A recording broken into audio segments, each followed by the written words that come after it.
work session to order, and will the clerk please call the roll? Councilmember Hagenow. Present. Councilmember Kerr. Here. Councilmember Martin. Present. Councilmember Corbett. Aye. Councilmember Sullivan. Here. Councilmember Thisted. Present. Mayor Riley. Present. There are 7 members present. Thank you. First order of business is a public comment period. If anyone would like to make public comment on any of the items that are in our work session, please step forward to the podium. You will have 3 minutes for your comments. Is there anyone online who would like to speak? Yes. Peter Madlin?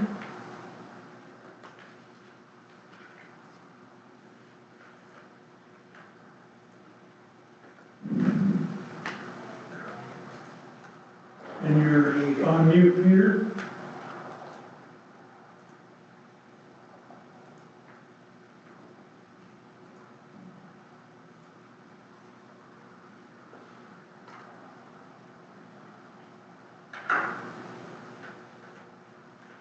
And he's still muted? Yes.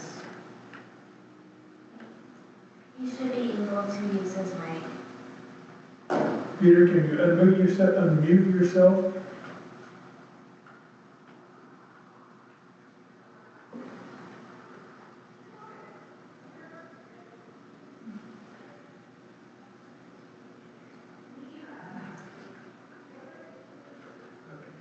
All right.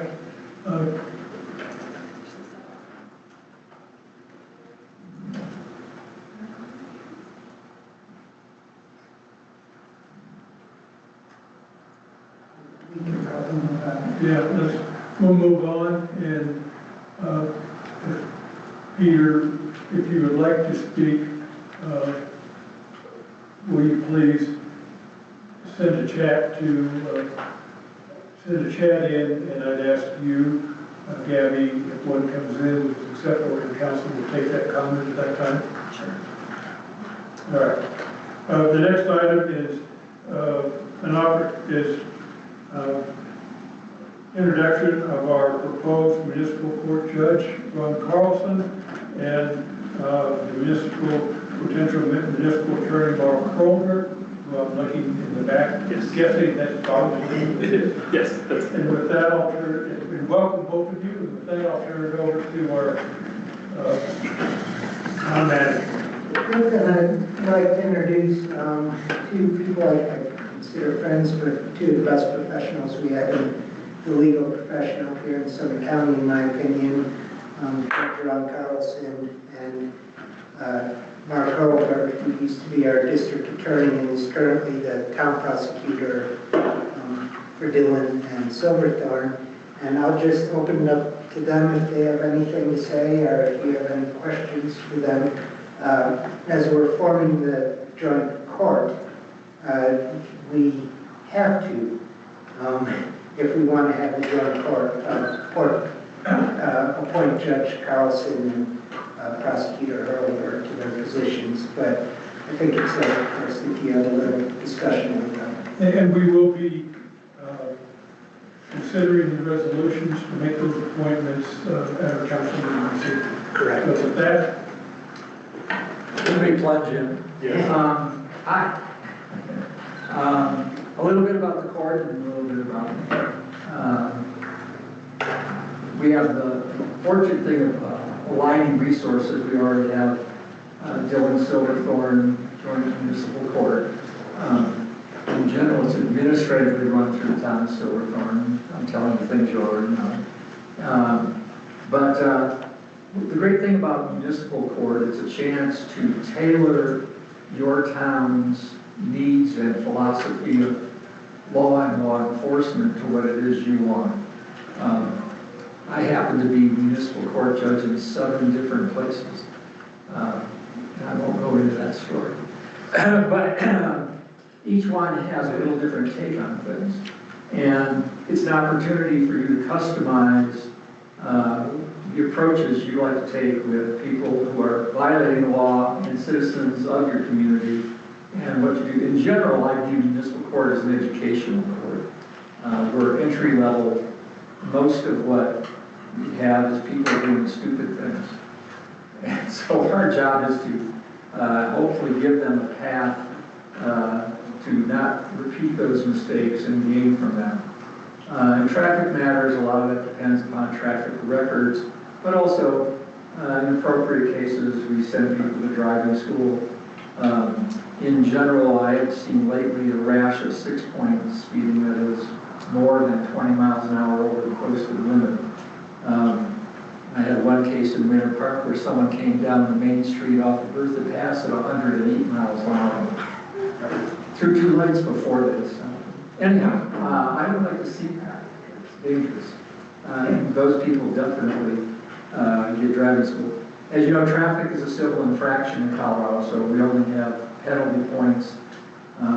We also have some restrictions that the legislature keeps imposing on municipal courts, making it a little more difficult to do what we do. They keep imposing various bond requirements. They took away our ability to hold people's driver's licenses until they pay. They passed some live streaming requirements, which are increasingly difficult to opt out of, but we can obviously keep up with those things as best we can. Most of what we see ends up being disorderly conduct, trespass in terms of ordinance stuff. Well, I understand you're still working through those kinds of things. But in general, that's the approach. You know, everyone gets treated with respect, and everyone has the opportunity to say their piece, and then everyone gets the ability to learn about what they should have done and how to prevent doing the wrong thing again. That's in general the outlook. As for me, I've been in the county 35 years now, and I've seen lots of changes. I can remember, when River Run was the parking lot when I didn't have to walk so far. But with that, I think it helps give you perspective as to what's going on and what the needs are. I've had a law practice over in Frisco, though. I actually sold the practice to my young lawyers about 6 or 7 years ago.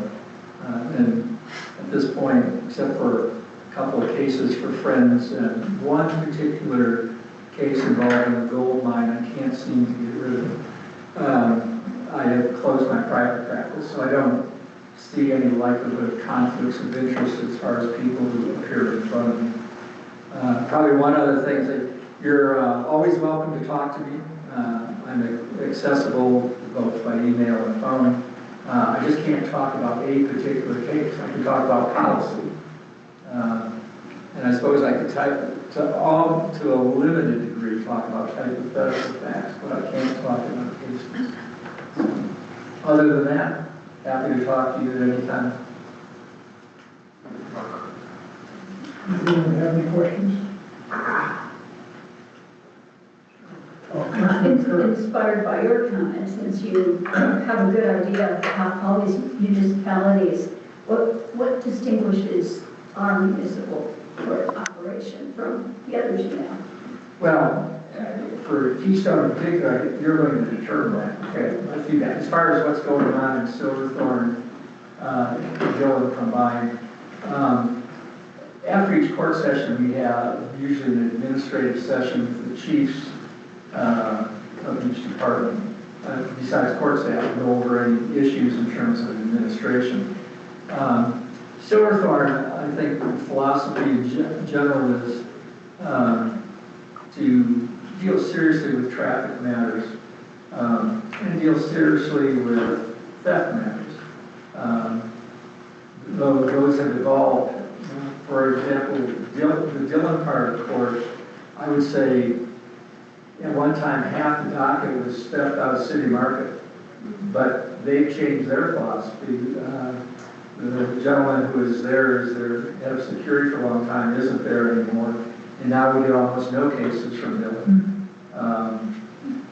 For a while, and this was more than a decade ago, we had a theft ring operating out of Silverthorne. And I actually was sending people to jail because I thought that was necessary to get the message out. You may come up from the city, you may live here and think you're going to do this, but not where I live. So in each of those cases, we kind of tailored it to that. In Frisco, I have a police chief who says, please never send anybody to jail because I don't have the budget for that. Those are sort of the variations locally that I see, that I can think of some quick examples. Thank you. Councilmember This. Hopefully I articulate this properly, but I guess one of the things that pops to mind for me is obviously you have some discretion when people come in front of your court. One of the things that we've heard from the Dillon Police Chief, he was out here getting ready to come to a meeting and he pulled somebody over, going well over, maybe 30 over the speed limit. How do you address resident infractions versus tourist infractions? Because I can imagine that a tourist would feel very indignant and want to get off because they're on vacation and they've only done it once. But I think one of our biggest issues is people coming into our community and not respecting the fact that it is a living, breathing community and they need to maintain the safety while they're here. And I would worry about people who have a one-off not facing the consequences of going 30 over the speed limit. Well, I've never made a distinction between tourists and residents. For a start. Driving and bad driving records kind of determine on. That's fast enough, that is jailable. Assuming, I haven't gotten all the materials yet, so I don't know which model traffic code you've adopted, but more than 25, if you, and again, this varies from my jurisdiction. Some have adopted simply the 20 to 39 over, which is just still civil points and civil penalties. Some have, you can split it at 25 over and make it jailable up to 10 days in jail. Do you have access to their out-of-state records? Driving record? Yes, most, not 100% of the time, but in general we do. But they get treated the same. Just because you're on vacation, the old joke, drive through tunnel, leave brains behind. Yeah. It doesn't happen. I don't believe in the tunnel effect. I don't believe the tunnel sucks brains out, and you're not entitled to those kind of mistakes just because you're a tourist. Okay, yeah.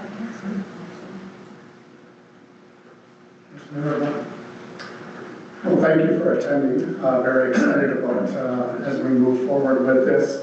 A couple items I had, when Chief Osborne was here last time, he had talked about a ride-along, which I did with Sergeant Johnson, and it was a very interesting 3 hours, kind of taking the tour.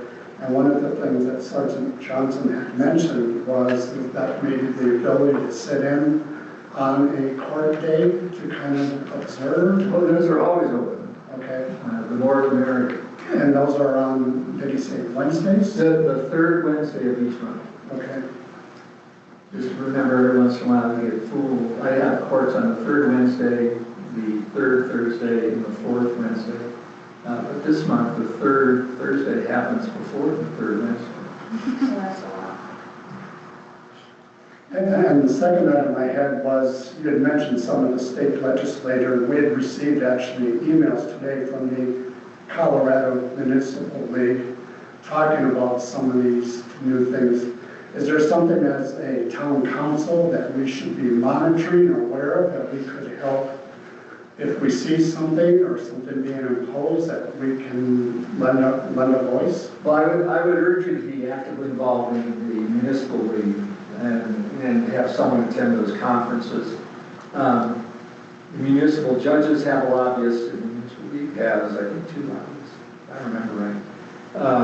And they monitor what's going on, but unfortunately the trend in the legislature has been sort of to ignore what the municipalities and the judges want. That I don't want to comment too far into politics, but to whatever it is you'd like to see done. One is to buttonhole your local legislatures. Julie is a neighbor of mine, and that doesn't seem to help my influence. I do send her letters, and I get prompt attention from her staff, and I appreciate that. But the legislature keeps passing things that I don't think they should pass in the form they pass them. And we learn to live with that. Other than being active, and it's a usual thing, write your congressman, in this case, write and call your state representative. Though I think she was term limited this time. And I've already met someone who's running for the spot. And talk to Dylan, Dylan Roberts. And that's about the best, that and municipal leader, the best things you can do. Thank you. Yeah, if we were to, as we get information from the municipal league, their lobbyists dealing with various issues that impact towns, the legislature's considering for things that impact the courts. If we asked you for your advice or input on those, would that be something you could provide with? Oh, yeah. I have lots of opinions on this. So that sounds like a great resource. Councilmember Cornett? Thank you for coming today and speaking to us. A brief question. Some courts in Colorado live stream, is that judicial prerogative? No, it's been, it was mandated with exceptions you could declare to get out of it. And out of all my courts, only one of them live streamed. Everyone, either I got opinions from the town attorneys that they could qualify under the exceptions, and then I issued an order saying that. Or in one case, I was going to issue an order, but I sent it to the town attorney before I issued it saying, I plan to do this, will you back me up on this if we get sued? They just passed, I think it was House Bill 1147, if I'm remembering my numbers right, which have upped the streaming requirements. And it's going to be increasingly difficult, if not impossible, to not live stream based on what I've heard. I've read drafts and I've heard, Municipal Judges Conference was just 2 weekends ago, so that was part of the latest uproar, was House Bill 1147. So I think everything is going to be live streamed, whether we like it or not. Appreciate it. Any other questions? Councilmember? Hey, now. Thank you again for being here. With the anticipated potential for live streaming, is there an incurred cost that we would be responsible for sharing that?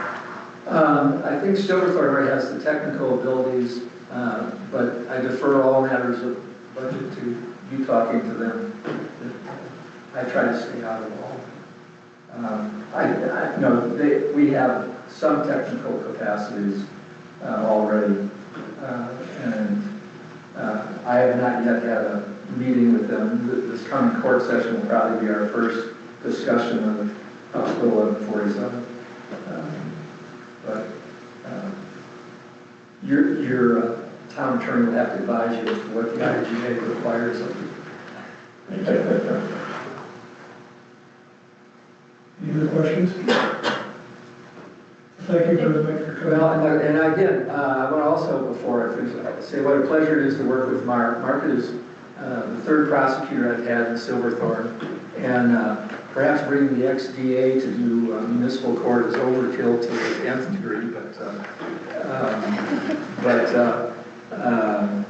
Mark processes the docket professionally and efficiently, and I appreciate the efficiency part because sometimes it gets rather large, and is willing to try new things in terms of, we recently had a neighbor dispute that was set for a jury trial. And my experience is that neighbors going to trial against each other doesn't solve the problem. So even though it was a criminal case, I suggested to the party, I asked the parties whether they would agree to mediation. Mark was willing to go along, and we were able to work it out. And Now, still good, still good. yeah, so far. I mean, there is a 6-month period of supervision to see how it goes, but I'm a little bit known for creativity, and having mediation in criminal cases is one of them. Not letting people have no accountability because of their homeless status is another. I had a notorious reputation in the sheriff's department with John Miner, when he was sheriff, and then it's always funny later when he was Silverthorne chief that I had a transfer station incident, sentenced somebody, which was community service because they were transient. They didn't do it. Warren, you got a job? No. Looking for a job? No. Are you going to do community service? No. I said, do you want me to send you to jail? No. I said, well, can you do a push-up?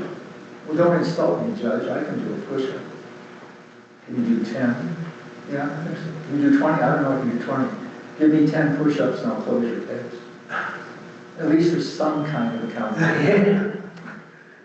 And I did that. And then I had one that was in the jail with John Miner. He got on the phone. Are you crazy? What if he has a heart attack while doing the push-ups? But John got over my creativity, and we managed to live together with all that. So, like I said, Mark's doing a great job for us. I appreciate that. Well, again, Judge Carlson, thank you very much for coming in. My pleasure. And I know you answered all of And if you like, I always offer, I'm happy to come like once a year for a state of judiciary, kind of talk like this. I get various different, Silverthorne has taken me up on it. Frisco says, don't bother us, we're busy. So anything in between is fine. I want to just show up when you're reappointed. I guess from my perspective, as a new town, and the first time we're going, we will have a municipal court, perhaps even a state of the judiciary at the end of the year, or at the beginning of next year, would be good, I think, for all of us. Is that Yes. okay? So I'll leave it up to our town manager to work on a schedule. I know our end of year schedules. It might go 6 months and put us late fall. Oh, 6 months, yeah. Right about the time snowmaking begins, maybe. Yeah. So with that, again, thank you very much for coming My in. pleasure. And I'd like to recognize the prosecutor of court, Mark Herwood. Thank you, appreciate that. Thanks for the kind words, Ron. I do appreciate that. It's been great meeting municipal court with Ron. I think he does a great job, and I think we work pretty well together to get things moving and get what justice we can get done in the municipal courts. A bit about myself, I grew up in Dillon, actually, I'm kind of local. And after college and law school, got a job in the district attorney's office up here. Was in the DA's office up here for 18 years. The last 10 as the elected district attorney. Then term limits, we have term limits in the state of Colorado for district attorneys, so I got a job down in the Front Range. I was down there for 5 years, running the cold case unit down in Arapahoe County. And then decided I wanted to be with my family that was still up here, so I came up and had a job down in Salida, Fairplay, and we lived in Breckenridge and was there for the past 8 years. So, but after 30 years of prosecuting, I got a job with Huntley & Associates, a private firm in Breckenridge, and I've been with them since the beginning of January. And I've been the municipal prosecutor for Dillon Silverthorne since December, and Breckenridge also, the prosecutor in Breckenridge. And certainly there's I think there's going to be some of the same things that Breckenridge sees that you're all going to see in the winter. People getting drunk and doing stupid things. That's kind of a lot of what we deal with in Breckenridge. And like Ron said, I mean, ultimately, the good thing about municipal courts is usually town councils really have a lot of power as to what you really want to see. I've known Kale, Chief Osborne, for a long time. And he and I talk from time to time, and there's times in Dylan when he says, hey, Mark, would you focus on this? We've having some issues. If it is people speeding on Highway 6 at 90 miles an hour, 100 miles an hour, then certainly that's something we can take a little harder on.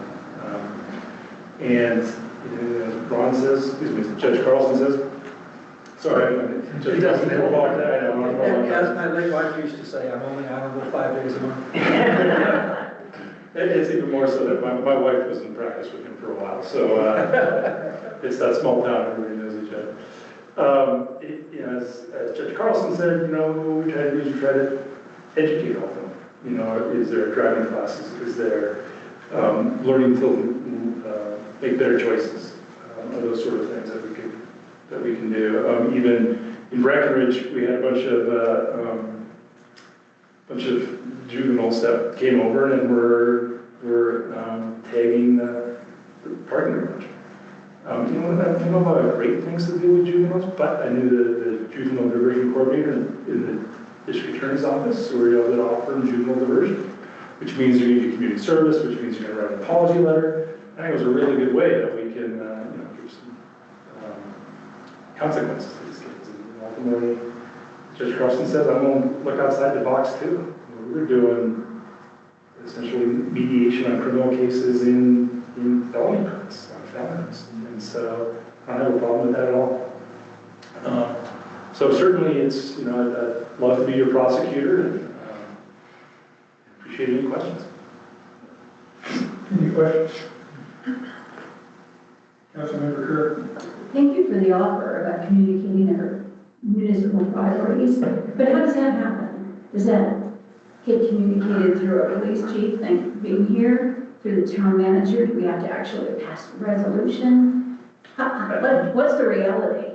The reality is it's either through John or Gail, either one. I mean, you can do it through them, and that's certainly something that you can do. You don't have to pass a resolution on it. You can just see trends and communicate to them, and certainly I'll take all that into account. Good to know. Thank you. Any other questions? I do want to point out to both the judge and the potential prosecutor, we have caught on the CDOT camera a car going over 100 miles an hour in Keystone through Razor Drive in the last 4 months. With the pedestrian in the intersection. Pedestrian in the intersection.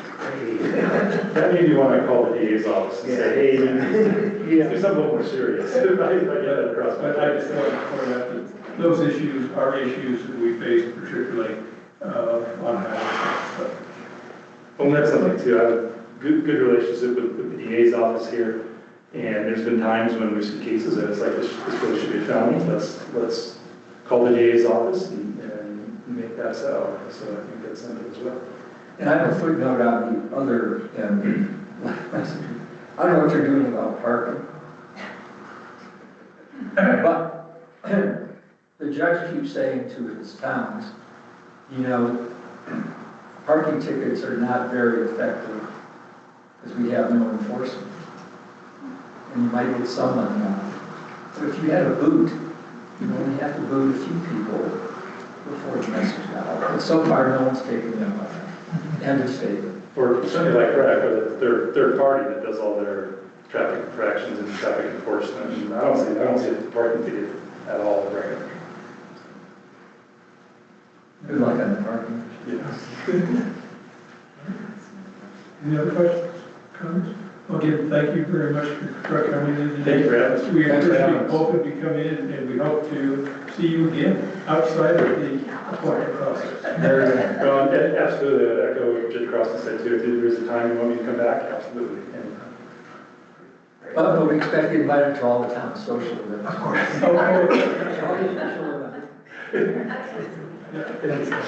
Thank you very much.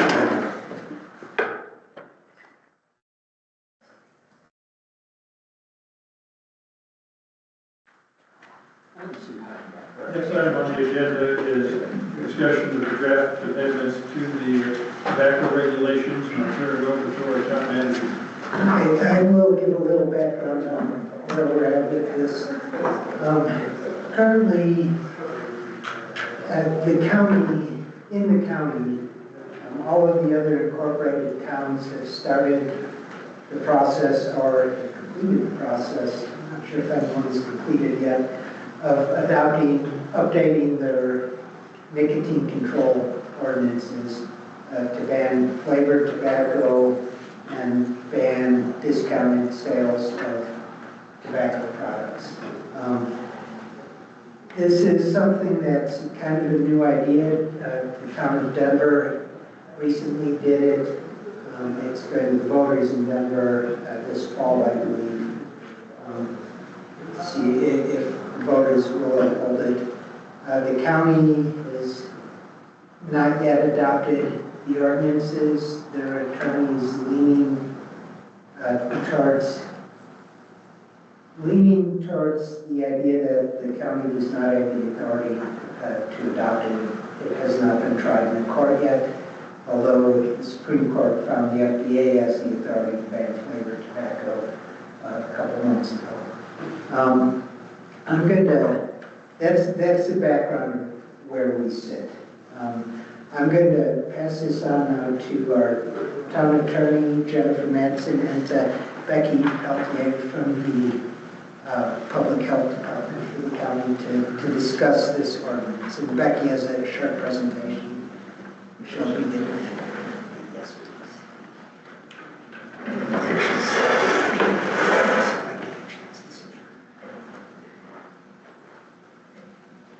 Can everybody hear me? Hi, my name is Becky Peltier, and this is Amy Wineland. I'm the Health Promotion and Prevention Specialist for Youth and Family Services, and Amy is the Public Health Director.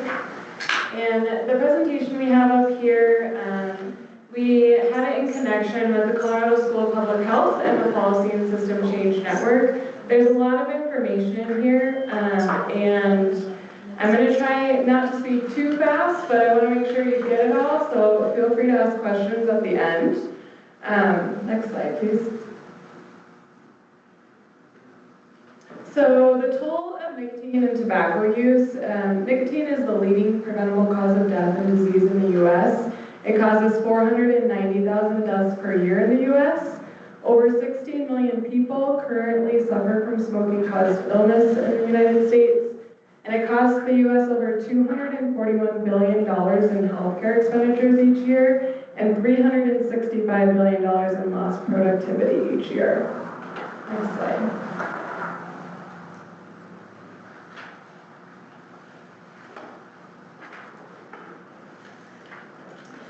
Just some information about flavors in general and why we're here. The tobacco industry has targeted youth for years on this, and just some things that the tobacco industry has set up there. Cherry Skulls for somebody who likes the taste of candy, if you know what I mean. It's a well-known fact that teenagers like sweet products, honey might be considered, and two other quotes that you're welcome to read. PD has issued an evacuation order for the area of N Golden Eagle, North Chipmunk Lane due to gas main break. Leave the area immediately. An emergency resource center is available at Summit County 911 for information and services. Flavor nicotine and youth use. So we know flavors mask the harshness of tobacco and nicotine, make it easier to get addicted and harder to quit. About 90% of adults daily smokers started smoking by the age of 18. That's why this is so important within our youth. 81% of kids who ever used tobacco products started with a flavored product.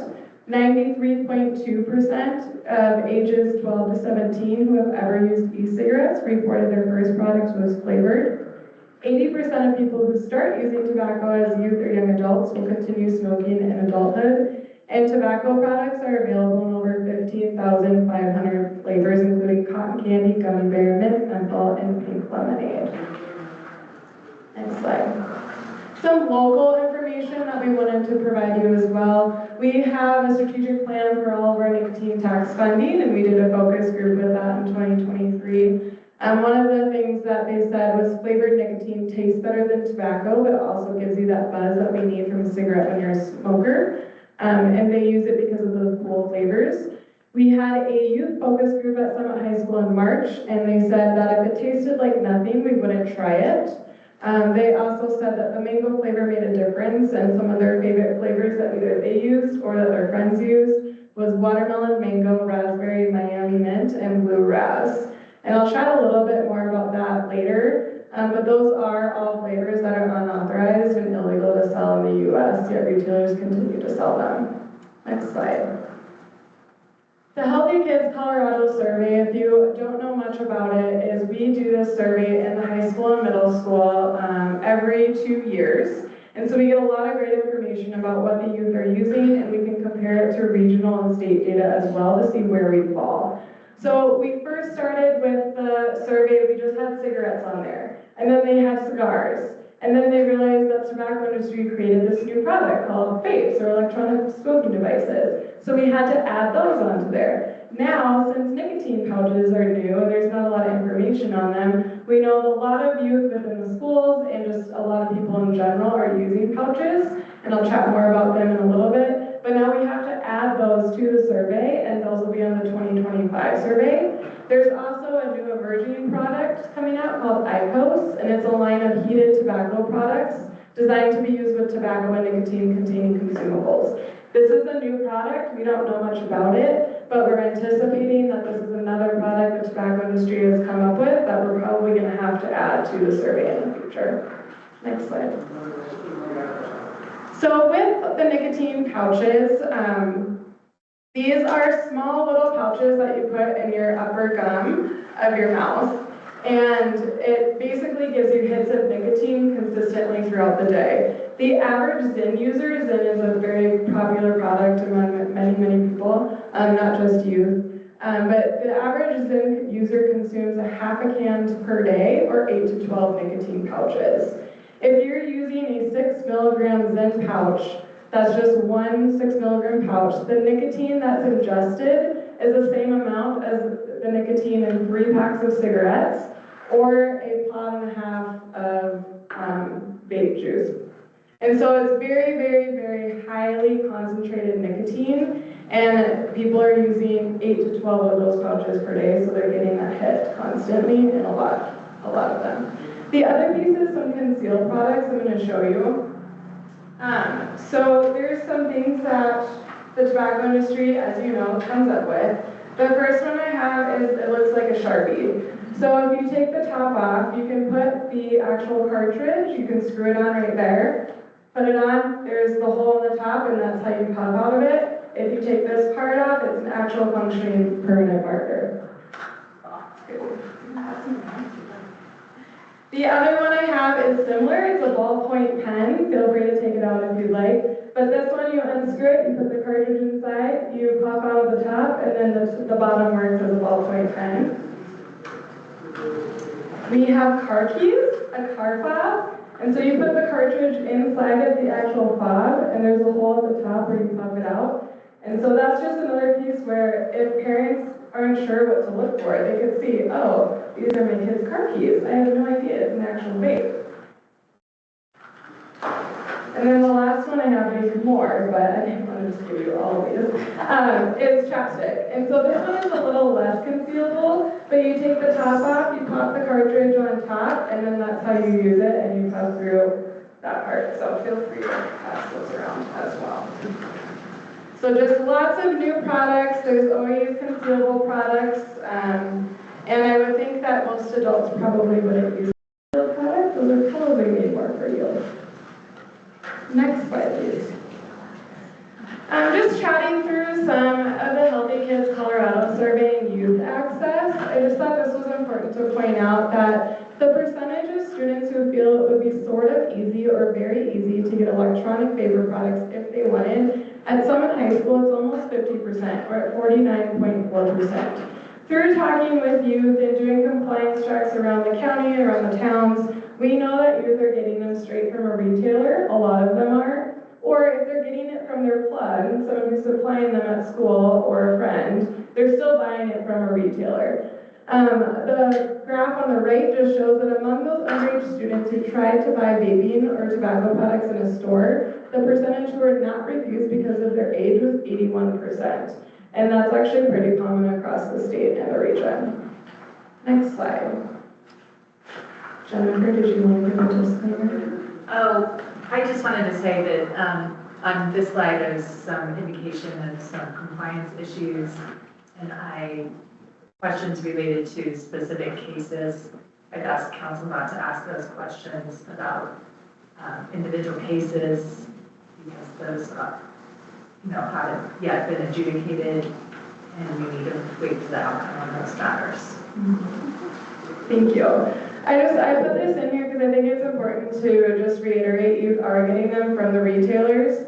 3 of the 4 Keystone retailers did sell to a minor in the past 5 months. One of them, and there was flavored, 2 flavored products and then a non-flavored product. I'd like to just point out, please honor the attorney's request. I think there's been one of those cases that's been adjudicated, the rest are allegations at this point. Okay, we can move on. Unauthorized products, so the FDA has only authorized 34 specific flavored nicotine products.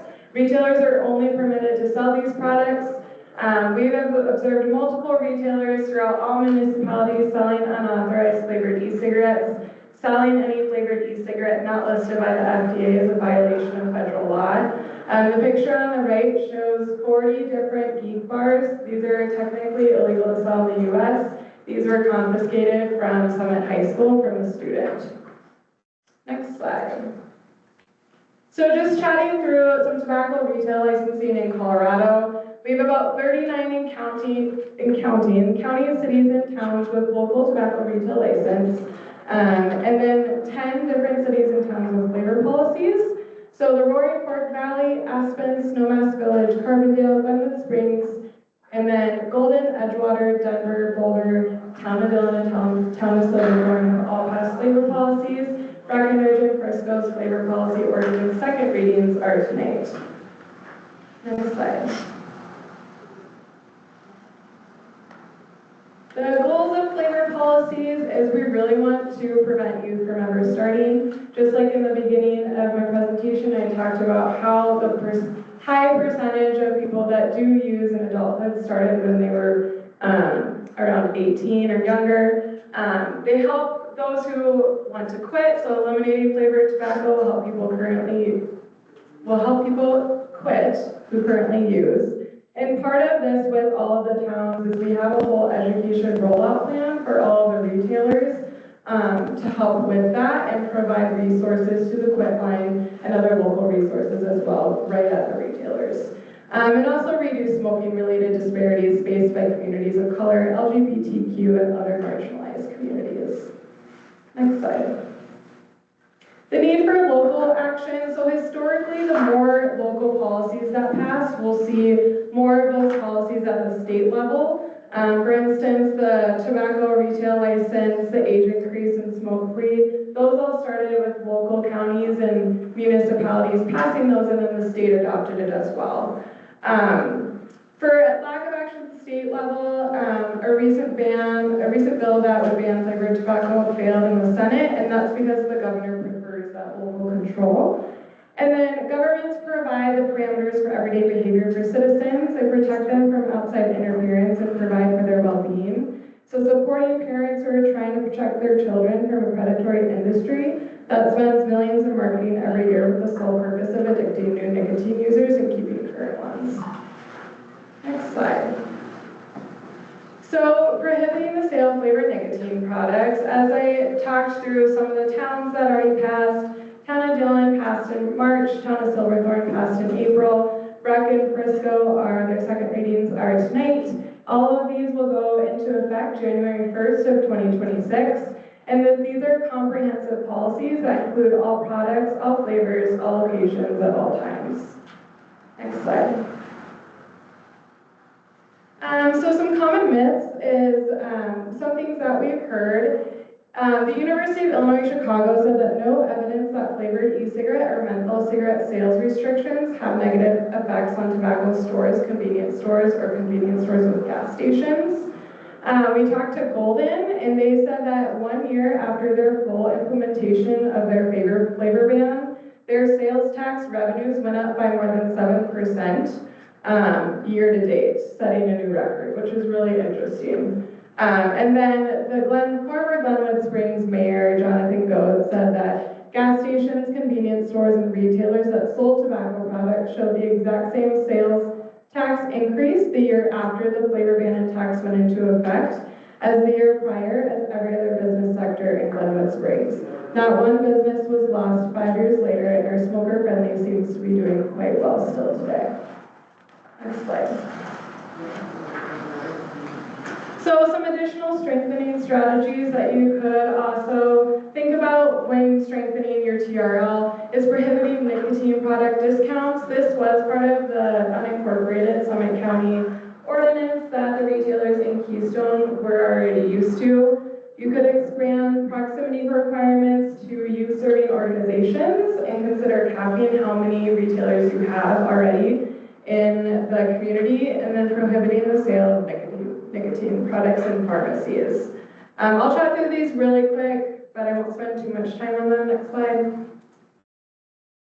So some nicotine price discounting would be, we know youth are very price sensitive. We know that if you reduce accessibility, they're less likely to buy. Deals are hard to resist for those who are trying to quit.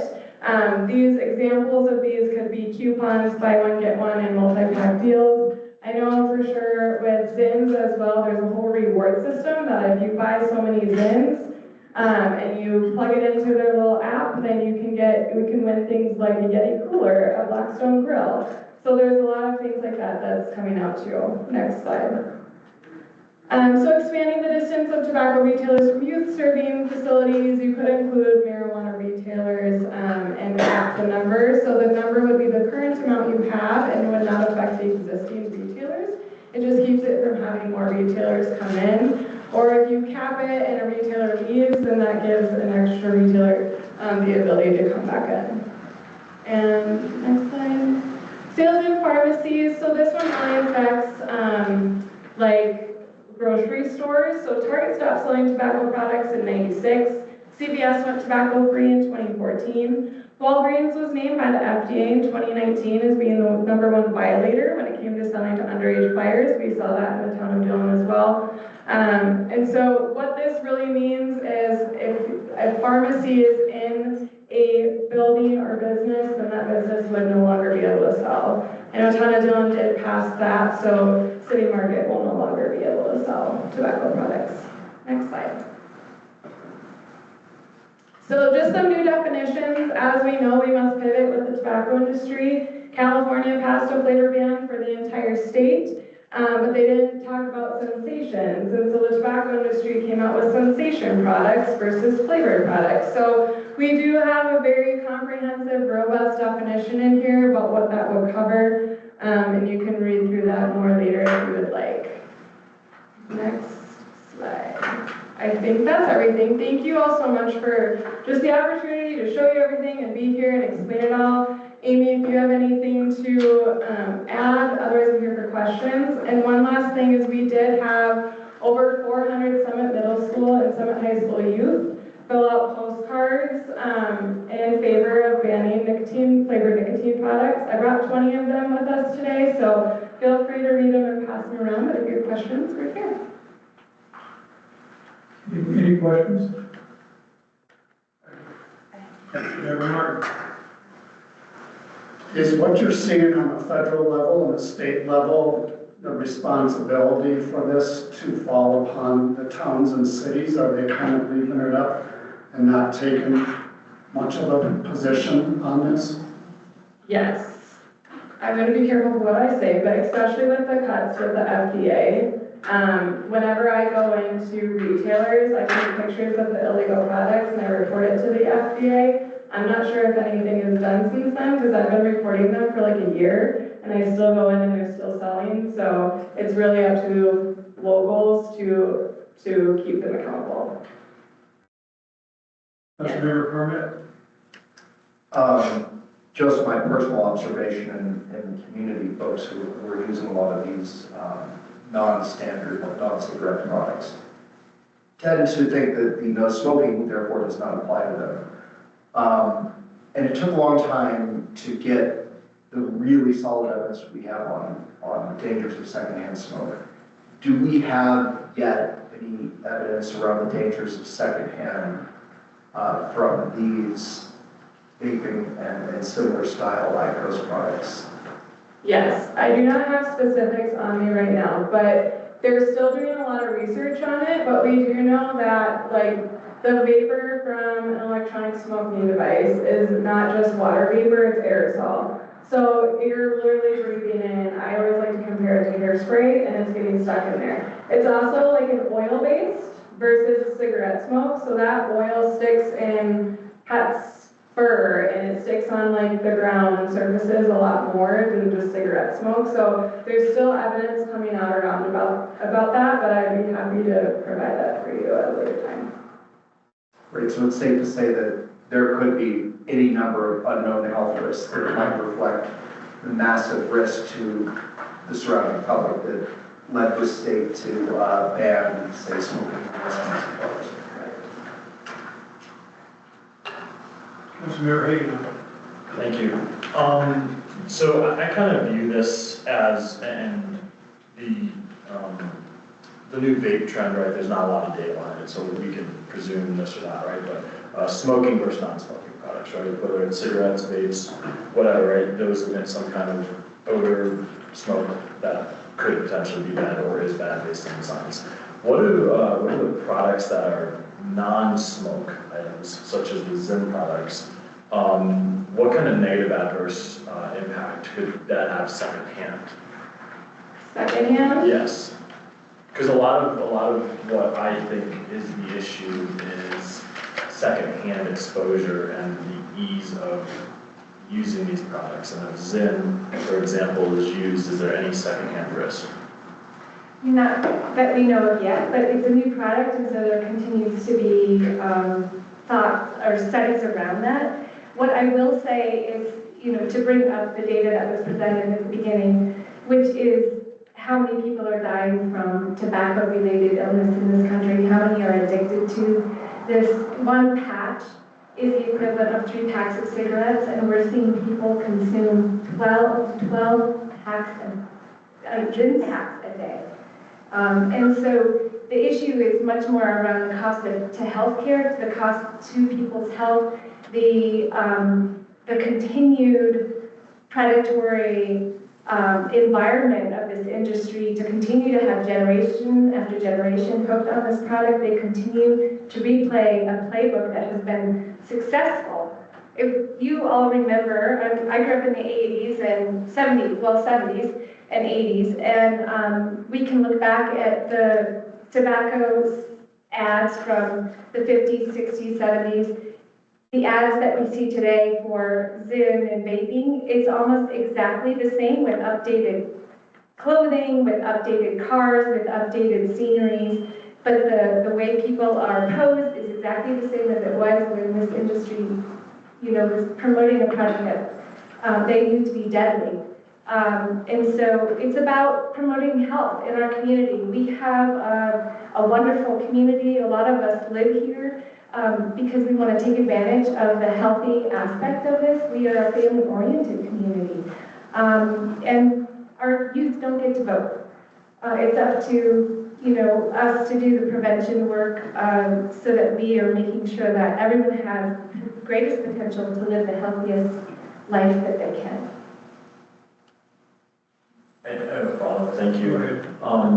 So, again, I had a question related to that statistic at the beginning, right, 490,000 deaths related to nicotine or tobacco use. And I can definitely understand the cigarettes, right, and the hundreds of chemicals, and vapes, the hundreds of chemicals that are in there, and the output that those have. But again, I guess I really want to distinguish, because we're lumping tobacco and all nicotine products into this one bucket.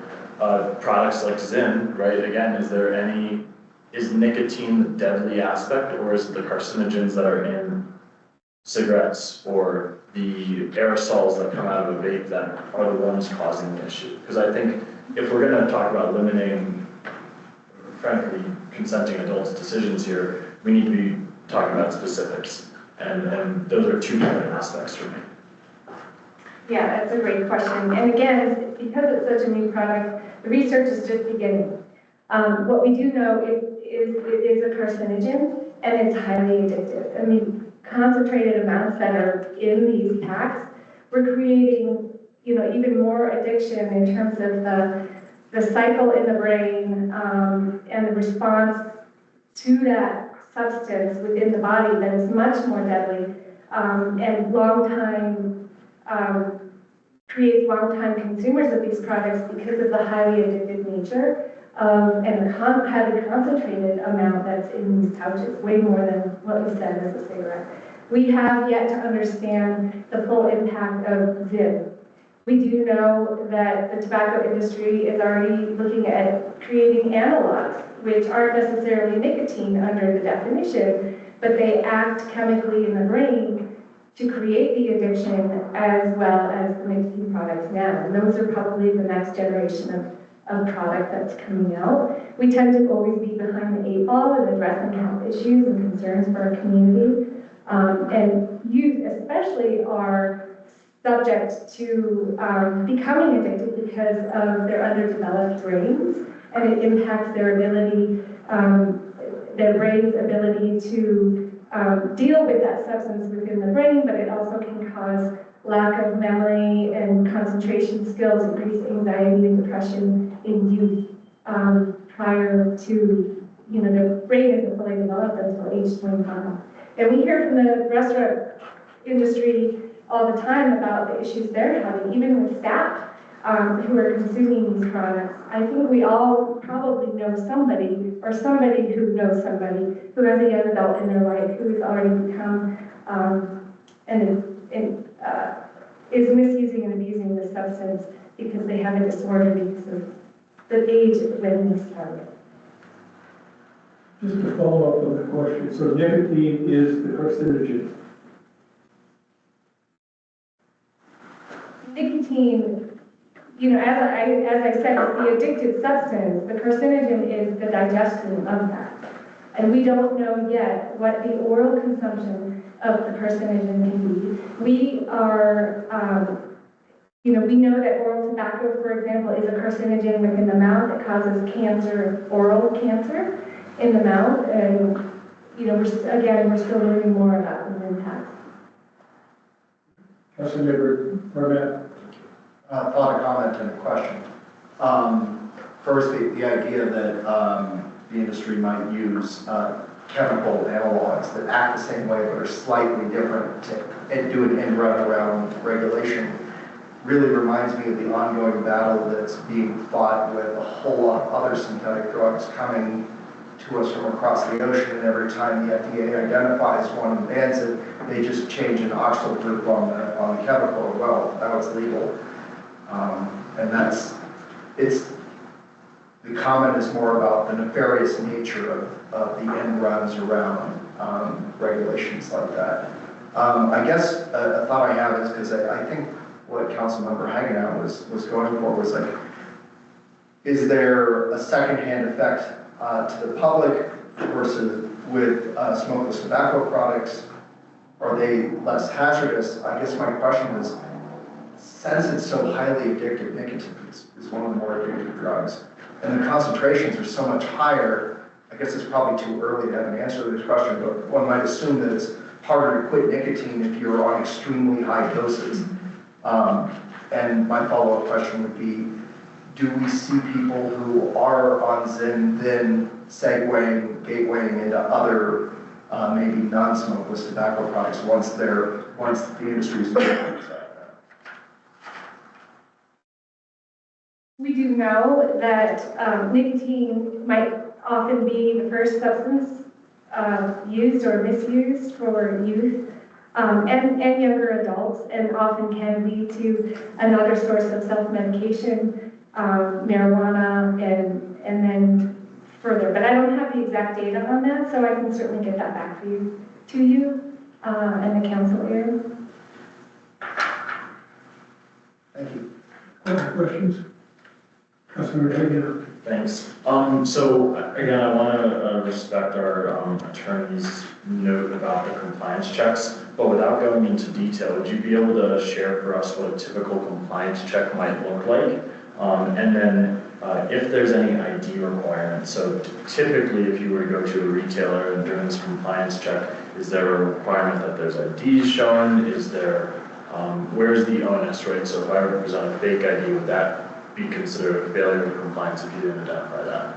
Sure.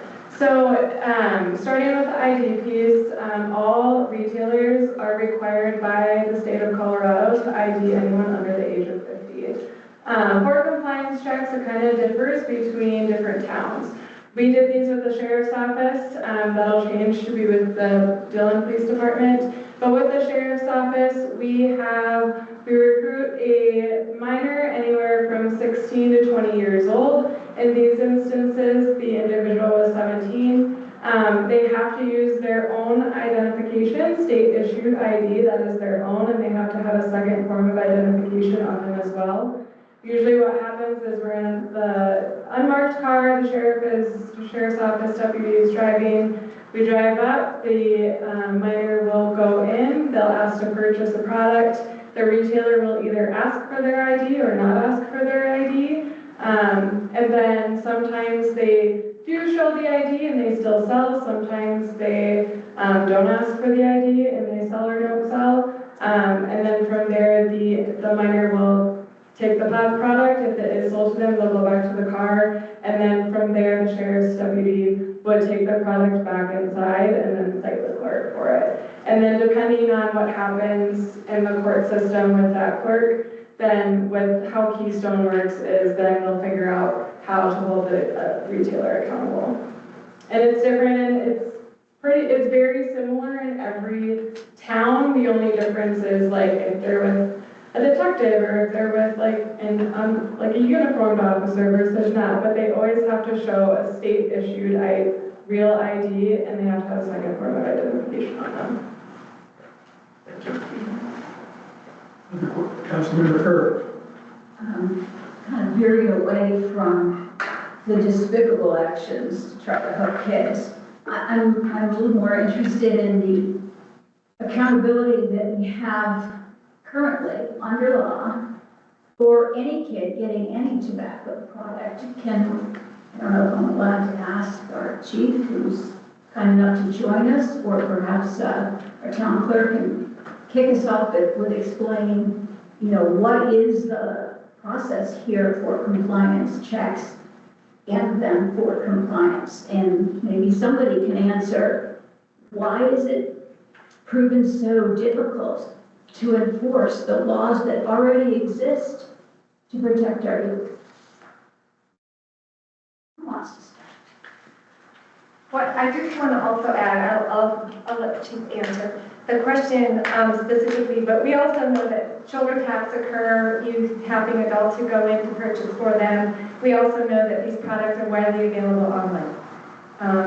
But our youth are saying that it's hard, it's easy to get it within our communities, and when we take away that convenience, they're unlikely to drive to another place outside the jurisdiction to get their products. And yeah, 2 thoughts on that quick. It is illegal to sell nicotine products online in the state of Colorado, so they shouldn't be able to do that. We do try and report them to the DOR if that happens.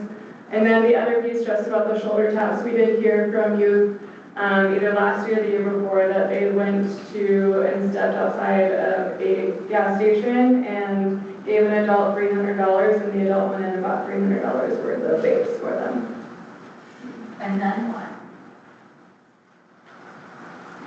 Well, how do you know about that and then what happened? The youth are very open with us and tell us those things. I don't know what happened from there, if they sold them to other kids or what, I'm not sure. I just want to clarify your question. Fine. No. The question was, why is it online so is hard? already illegal to sell to youth. To anybody. It's illegal to sell any tobacco product under 21, right? Anyone. You can't sell online. I'm not talking about online, I'm talking about in our local stores. It's against the law. And yet the indications we're getting is that's not working, so we need to completely ban it. Could you explain to us, clearly it's difficult, clearly there are are competing priorities. What's it look like from your angle? Well, from a policy perspective, I think we're looking at, the banning of the substance itself is separate from the enforcement piece of it. There's Right, I'm lots of looking things that we're not really good at enforcing for a lot of different reasons. The youth are very creative on how they gain access to certain products. Really try and kind of keep those separate from a policy decision of, being underage is one thing, but having access to people of age is kind of a different story. If that kind of makes sense. Clearly this doesn't, youth using tobacco products does not exist in some kind of vacuum. There are lots of ways to get it. But if we're looking specifically, and we're getting indications that tobacco products are being sold to kids under 21 now. So can you walk us through the challenges of how compliance checks are made? And I don't even know if that's a police action, if that's a code enforcement, and if it is caught, then what? Sure. So it's no different. These guys do compliance checks a lot. We've been involved with those as well. We do underage alcohol things, tobacco things like that, and they've been going on for quite some time. I think one of the bigger challenges, and you guys might be able to speak this to you better than I, one of the bigger challenges is actually finding people underage to do it. Right. Finding a willing participant has always been a challenge in some, at least from our perspective. And I know, like I said, you guys can speak to that too, but that is always one of the issues. The shoulder taps and stuff like that we see in gas stations more frequently than people. So what it looks like is, it's no different than any other criminal episode. If we have an officer that observes something, clearly it gets addressed, they get issued usually a summons and it goes to court. So the one thing that I would say is a lot of the underage tobacco and alcohol specific usually go in the county court because they have specific programs in place and services that the municipal courts usually don't have access to. So they do get funneled into the county court system quite frequently. However, I would say that you just spoke with a judge that they hold people accountable. And when a juvenile goes in front of him, they have to have, them being minor, they have to have somebody with them. But aren't there two violators here? Both the kid and the person who sold it? What happens to that individual or the owner? I think it varies in the situation. If we have clearly held sellers responsible as well, they get issues with a citation as well, along with the kids. But I would say it's very situational depending on what the circumstances. If you can prove it, those usually go through the court system fairly well. If people are stealing it, that kind of changes it. If you have people that are, initiating that transaction outside of the store, and the clerk has no knowledge of that, that also changes. So there's a lot that goes into it, but, predominantly, if you walk into a store and you're underage, and you present an ID, or they don't check it, I would agree with you, there's two offenders there. And maybe our attorney knows, if an offending owner or salesman is referred to court, what kind of consequences might there be? I honestly don't know the consequences. It would be a state law offense that would go into district court and not into municipal court. I would suspect it's probably just a fine. That's what the offense is. But I would suspect that the employers or retailers If an employee is charged with a violation of state law, I would guess that they probably lose their job or are on a performance improvement plan or something like that. If then it's established that there is a violation, that somebody has violated the law in terms of selling the tobacco to a minor, that is a grounds for suspension or revocation of that retailer's license. And the current town ordinance has a process for handling those suspension and revocation actions. There will be a hearing before a hearing officer. The town manager appoints that hearing officer, and then, you know, there's evidence presented as to that violation.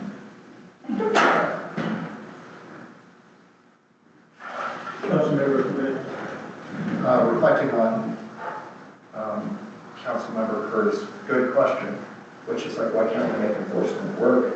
I don't think we're doing anything radically different than anything else, but I think we can see, without commenting on any specific case here, that we have a local problem that is present across the county and across the state. From 80% data that was just shown us that across the state and across the county, greater than 80% of youth can get it because the stopping it at point of sale isn't working, and we're not going to radically create some different enforcement system within our town budget that's going to turn 80% into 8%, right? And I think Chief Osborne hit it on the head. Part of the problem is that you have youth who are vastly more motivated than the stoppage point, which is a check done by vastly lower motivation and lower wage, lower motivation with relation to how much effort and focus are they putting into stopping the sale. Their motivation is lower at the register who's supposed to do the check, or motivation than the youth who's trying to get it.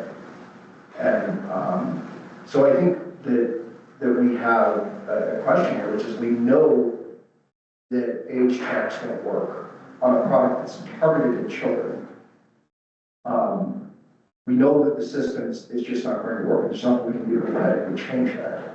The question before us is like, well, do we enable regulatory enforcement to cut off that product being available in the first place instead of, and if not, then we know we are relying on an enforcement system that can never be effective at anywhere near the levels that we would like to see to keep this addictive product from hitting the youth that are being predated upon by an industry that is selling an incredibly addictive, lifelong addiction substance. And so then I think we sit here and wonder as council members, and I think a lot of most of us have a base libertarian outlook.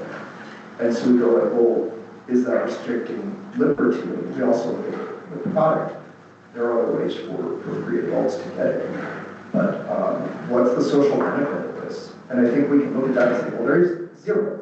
There's zero. So it's a free choice. There's a massive social negative. It's targeted at children. It's addictive.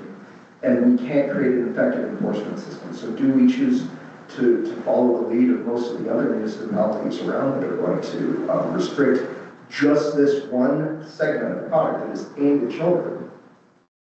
I think that's kind of the question we're sitting on. And it's not a question where you're like, well, you have to answer this way or that. But that's the moral quandary we're facing.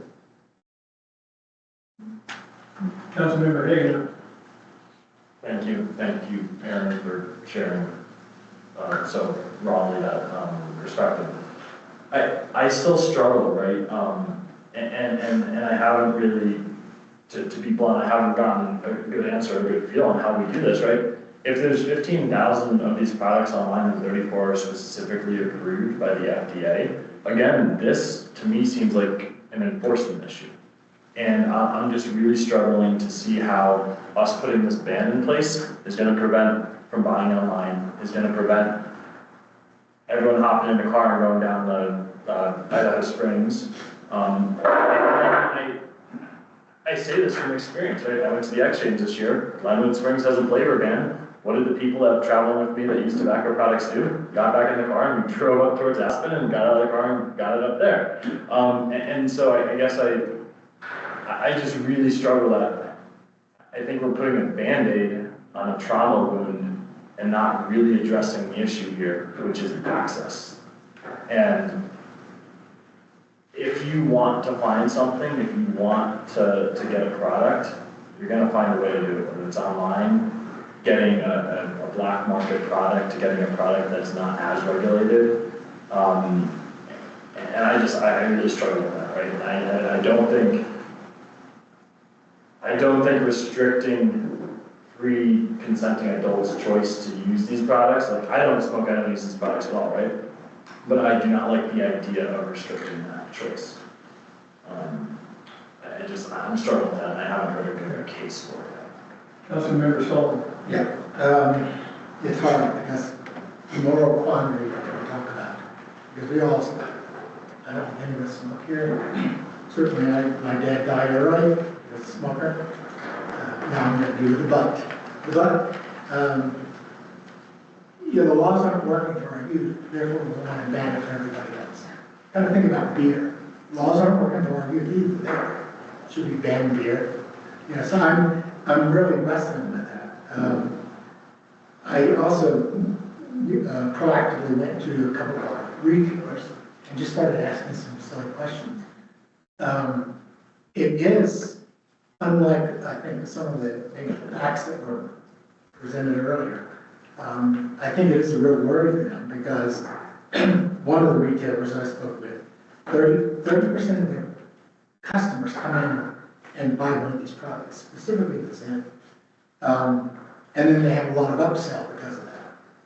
So I do believe that there would be a significant impact, maybe won't put them under, but a significant impact to our four retailers. What I would love to see is either that's a fact or it's not. I don't know that. I mean, I got this was informal queries. I do have the libertarian side of me that I want to be very careful about any kind of ordinances and laws that we are just going to restrict rights. And certainly, I think we do need to be more aggressive on the enforcement. I think for children, it's awful. It's just downright awful. And I think if we do anything, we should try to, improve that, make that more strict. But I am still wrestling with the libertarian side of my brain about is it supply or demand that affects it? Is the laws aren't working, so we're going to penalize everybody? That's my view. Well, let me ask a couple of questions and then come back. As I talked to one of the county commissioners, he indicated that he does not believe the county will be able to put a ban. So that potentially will create a black market in Southern County with it available. Do you have any insight where the tobacco licenses are in Southern County? Where the retail license? Yeah, where the retail that are in unincorporated Southern County? Yes, so the Conoco out near Copper, there's McCoy's Mountain Market in Copper, and they just sell very few products like cigarettes and cigarillos. Then there's Wilderness in Silverthorne, the Bottle Shop in the Cove, and the American Liquors in Metro. So there is a location in the code? Retailers, yes. And I just want to, sorry, just a clarifying question on this, right? What we're identifying is all of the incorporated towns that have a flavor ban or are considering it, right, would not be able to sell this, but there is still retailers relatively near almost every jurisdiction that would have an alternative. Correct. Thank you.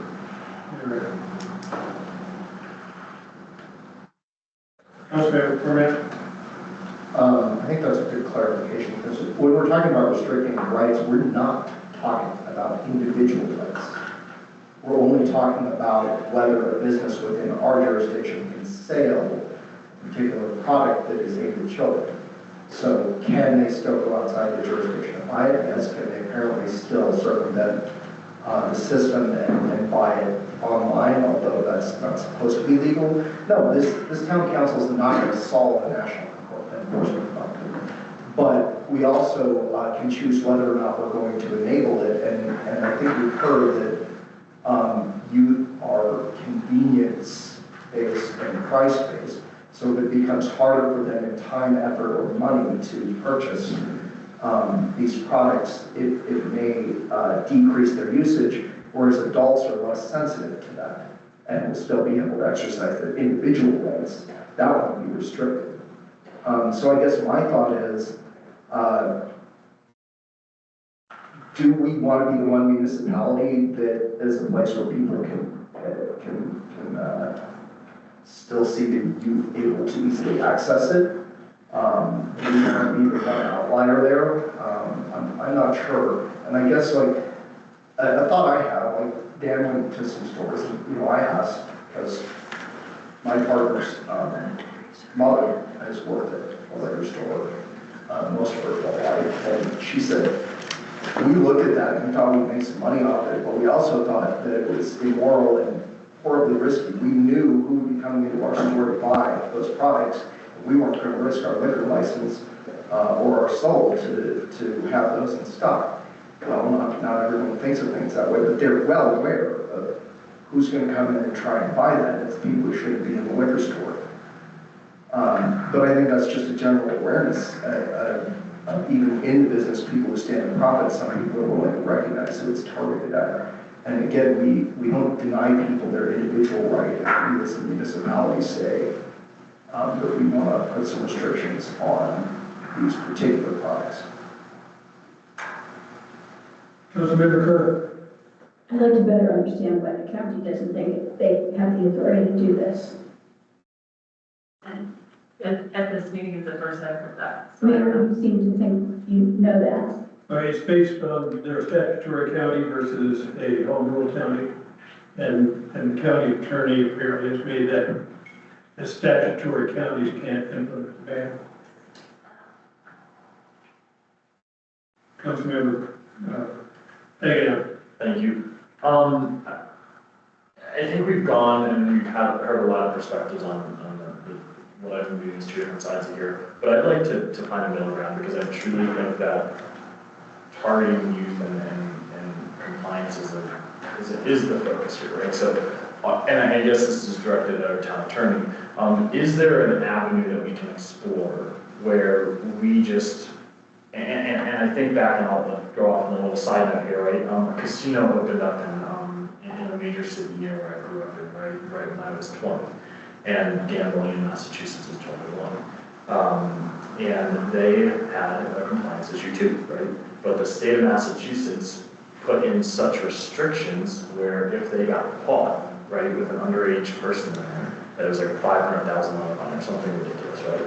And that casino has had the best IDing I've ever seen at any casino I've ever been to, right? So I use that as a question. Can we just be so firm with our policies and with our town ordinances where if a vendor is found not in compliance once or twice, right, whatever it is, right, I'm not trying to create this here, but we can revoke their license, right? We can, what I'm really viewing that is putting a decision in the business owner's hands, right? If you want to do business and you want to be able to sell this product, right? And you don't want to put the safety measures in place to protect our children and to protect people that shouldn't be buying this, then you shouldn't have a right to sell that, right? And I think what that's really, again, targeting is the compliance issue and not the consenting adults who are choosing to use this. And I guess I throw that as an option out there for us to consider and ask the town attorney if that's something we would even be able to do, is offer these really restrictive penalties or punishments if they don't comply. it would definitely be something that I would want to look at further in terms of researching it related to the state law regulations and whether what penalties we could put in place. You probably could put in some additional language in the ordinance that it provides guidance to the hearing officer related to number of offenses and you lose your license or things like that. But it's something I could look into if that was council's direction. I think that would be helpful. Other council members? Would that be something you'd like, because this is just a discussion at this point. Yes. I just throw a comment on that like, how are we magically going to do what no one else is able to do? I mean, let's be realistic here. And also, we heard from Chief Osborne that it's pretty hard to do these checks, and they're still failing them. We know that there's a massive amount of compliance. Are we the only community that cares to enforce? I can't believe that's true. And I hate the answer to be, well, we can't do it hard enough. But I think that one could also turn into quite the headache for this council and this town if we then have everyone who's got these licenses up for hearings on revocation within the year. We have 4 retailers, it's not gonna be that much, in my personal. Any other questions? Councilmember Kirk. It seems that like one of the reasons that municipalities are agreeing to this is that they want to send a message. This is what we believe in. But there are other ways to do that. I really agree with Councilmember Hagan that it's worth looking at other alternatives. It does come down to compliance. We have heard from the experts here that the industry is pretty agile. And if we were to eradicate flavored cigarettes from every entity in Colorado, they'll be into something new. So I think that the compliance is going to get us a little farther if we can take a look at that. So I agree with you. I've been struggling with this. Do we block it from people who are lawfully able to buy it? Just so that we can say, look what we've done and save a few kids, which I think is valuable. And back to Councilmember Parmack's point, there is a social cost. There's a huge healthcare cost from long-term use that we are all paying eventually. So I'm not minimizing the significance of this, but I'd like to take a look at other alternatives. One point, I got some data from the school district. Keystone has 12 students in high school and roughly the same, I believe, in middle school. So from a public health standpoint for our community, we're really talking about 24 students. For students what? Who are either middle school or high school. Yeah. 12 high school students who are what? And who are in Keystone. And we have living here. Living here. So from a community standpoint, we have probably between 25 and 30. I'd have to go pull the correct data. I didn't ask it to be pulled to this. I asked it for just because I want to understand our demographics.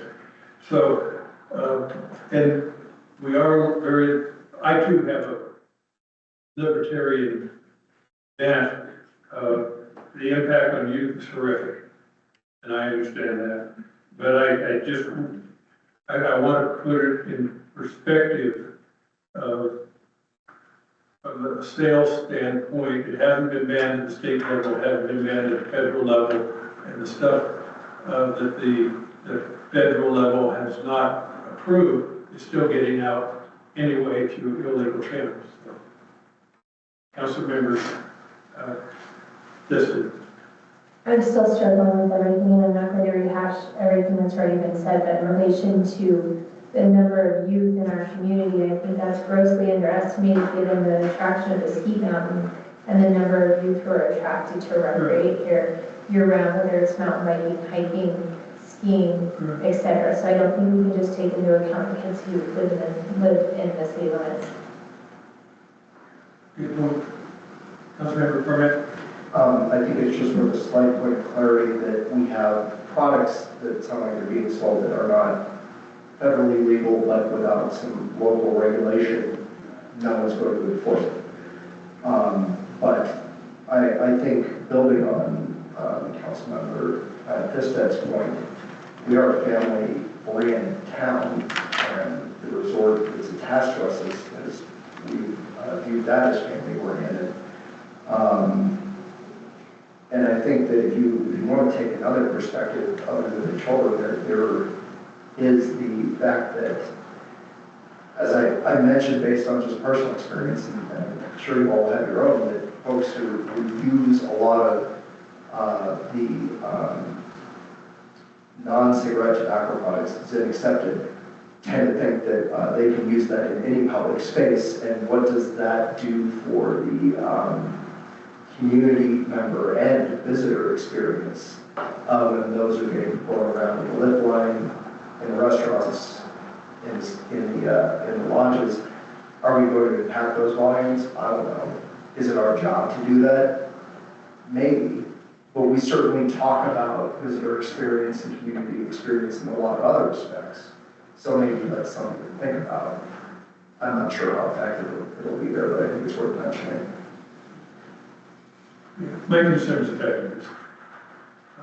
And the sales in Summit Cove and other areas, how effective will we be up on the mountain? That's Summit County and federal, not us. We have 2 lift lines in the town. Sure, they would buy their products in town, and if you have kids staying in the resort area on vacation, it's a lot harder for them to figure out that they need to go to the cove, much less get there. Are there any other questions or comments? Before? I just have one last one, and I know I've said it before, but I would rather see a regulated economy with respects to the devices here. I mean, I was in college when the flavor ban went into effect in Rhode Island, right?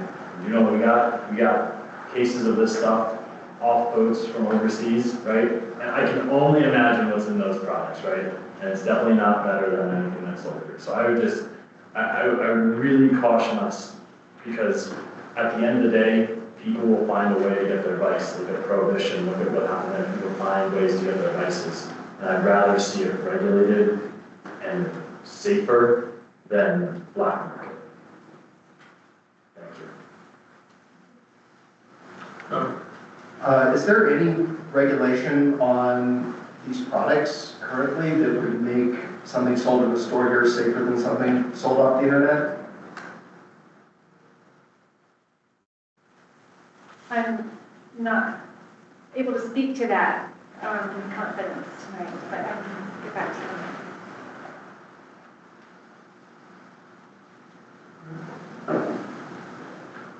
Mr. Town Manager? So I guess I'd like, I have no idea what the council wants to do with this going forward. I do have a few words that I'll take my privilege to say. People are going to speed. We're going to have speed limits. People are going to murder. We're going to have laws against murdering. The fact that enforcement is a difficulty does not mean we shouldn't make the moral choices on certain things. That being said, what do you want to do? What do you want staff to do with this?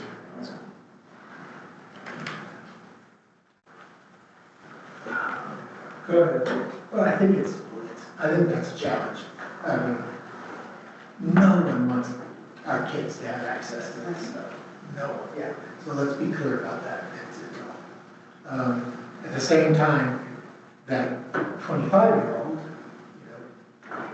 maybe, let them make that choice. I would love to have, if we're going to spend money, for example, as a government, I would really love to have education. I really want to push it out there. I think we've done a good job of telling people, what's good, what's bad. Like I hear this Zen, the way it gets into your bloodstream is that it actually kind of breaks the skin down. I mean, it's awful, awful. At the same time, I don't think we have a consensus in the council. The try for compromise of enhanced enforcement is something I'd be willing to spend money on. But I'm not willing to, at this point, ban. I too would support enhanced enforcement, in fact, very restrictive enforcement that would cost retailers their license very quickly if they're caught selling to minors. I have trouble. I think Councilmember Sullivan voiced it very well. Councilmember Cornett. I think you know the position that I've settled on through the course of the discussion, thinking it through. So I'll just put out a historical thought and implore the council to think about the future consistency with some other cans we've kicked down the road regarding other mind-altering products that are legal, some of which the opening of a dispensary is why we're sitting here. So think about your reasoning now, think about your reasoning then, and think about what your reasoning is going to be in the future when you're making the call on this.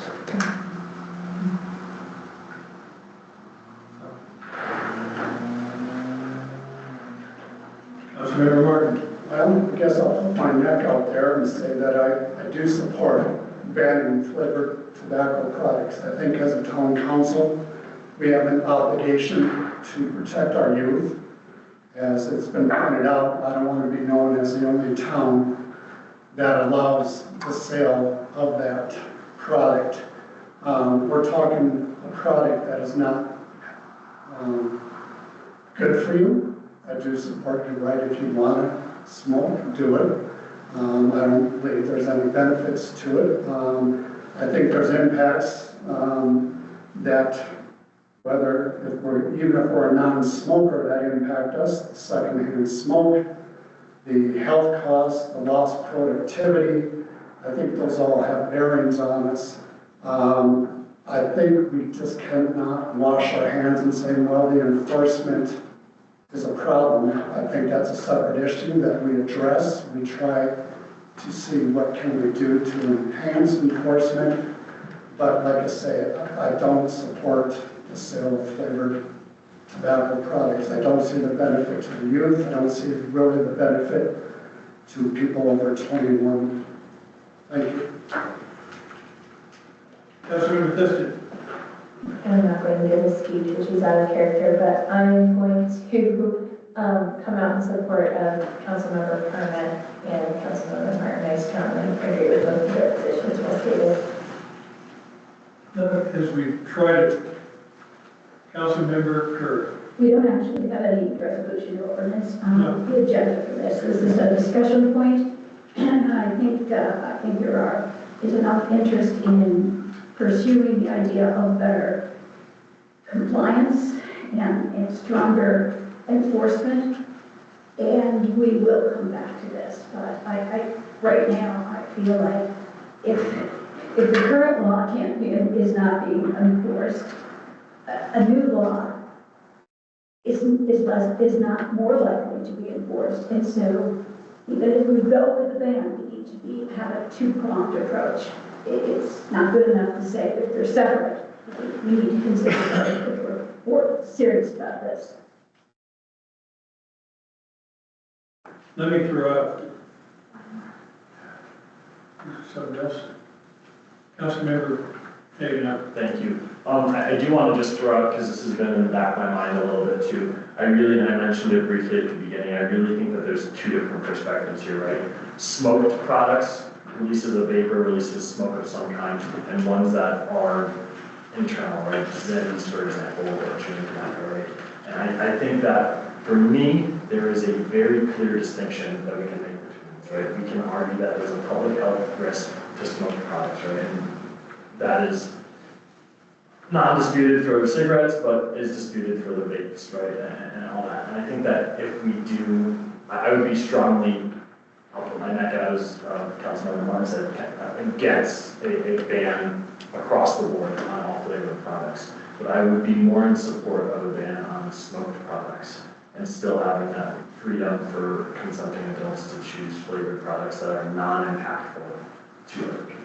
So if I'm not making sense or if I'm not being clear very simply, right, like Zins or other pouches that are for yourself and not proven to have secondhand impacts, I would not be in support of banning, but I'd be more in support of banning items that impact not only yourself, but also those that are.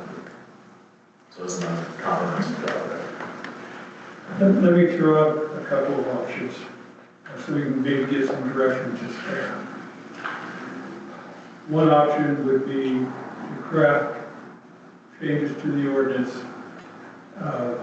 for consideration that would enhance, have enhanced penalties for sale to minors, which would result in a loss of license relatively quickly. I don't know what the recommended number of that would be.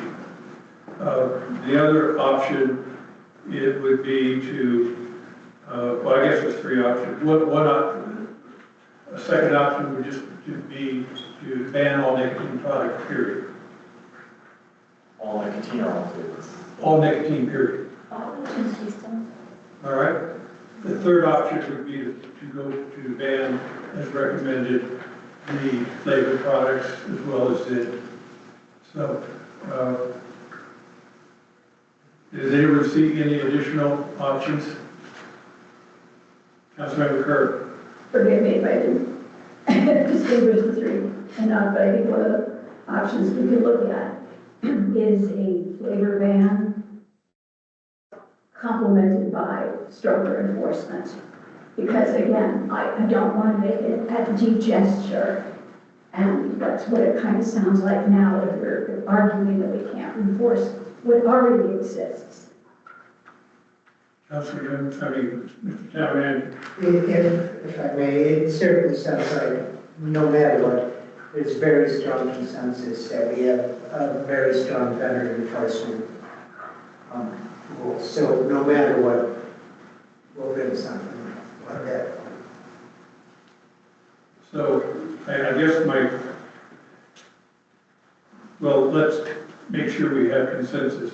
How many, just thumbs up, would support strong vendor enforcement and tied to their potential revocation of licenses? How many would support a ban on flavored products? 3. How many would support a total ban of all nicotine products? So, Councilmember Permit? Can I suggest one additional option? All right. That's hybrid. So with what Councilmember Hagman said, it's clear that we're doing step A, right? More enforcement evidence in favor of some version of that. And so the question is, what do we want to stack onto that? And there were 3 thumbs, 4 thumbs and dollars, but for all flavored products. So then maybe I'd repropose that question for accepting, or however you want to describe it, basically smoked flavored products and ban on those, perhaps with also some of the complementary things like no discounts or deals. Would that be something that would get? Yeah, I'm not sure I came across. I proposed that as a 4th option. There is another option that we would marry 2 approaches at the same time. Yes, I like that. Mr. Mayor, would you? All right. Then that option, which would be stronger enforcement and coupled with a ban on flavored products, but would that include Zin as well? No, this reproposal is only smokable. Right? Anything producing, Anything that produces aerosols. yeah. All right, so that, What I'm viewing, what I'm trying to get at here is, right, I think that if you want to destroy your own body, sure, go ahead and do that, right? If you want to destroy your own body and have an impact to the community that you live in, that flying, right, people that live in your house, whatever, you smoke an aerosol or just smoking a cigarette inside a restaurant, right? Like, we have identified that smoking inside or impacting others through secondhand ability is not necessarily something that's great, right? But I still think that people should have the freedom and choice to have these products, right? And an alternative or a solution to that might be focusing on only a ban of smoke products that have an impact on other people or could have an impact on other people and not banning something that's only destroying yourself. So when you say smoke products, are you including flavored vape products? Yes, flavored vape products. Or all vape products? Not flavored nicotine products, such as, sorry if that's confusing. Any flavored smoke or aerosol generated nicotine product. It would give our town attorney a fun definition of that, but. Well, I guess I'm also wondering from a public health perspective. I mean, that's why you're regulating this, is the public health perspective. And so what is the justification for treating these products differently? So I understand the public health justification for the smoke products is a secondhand smoke issue, right? But flavored smoke products, why are those different from unflavored smoke products?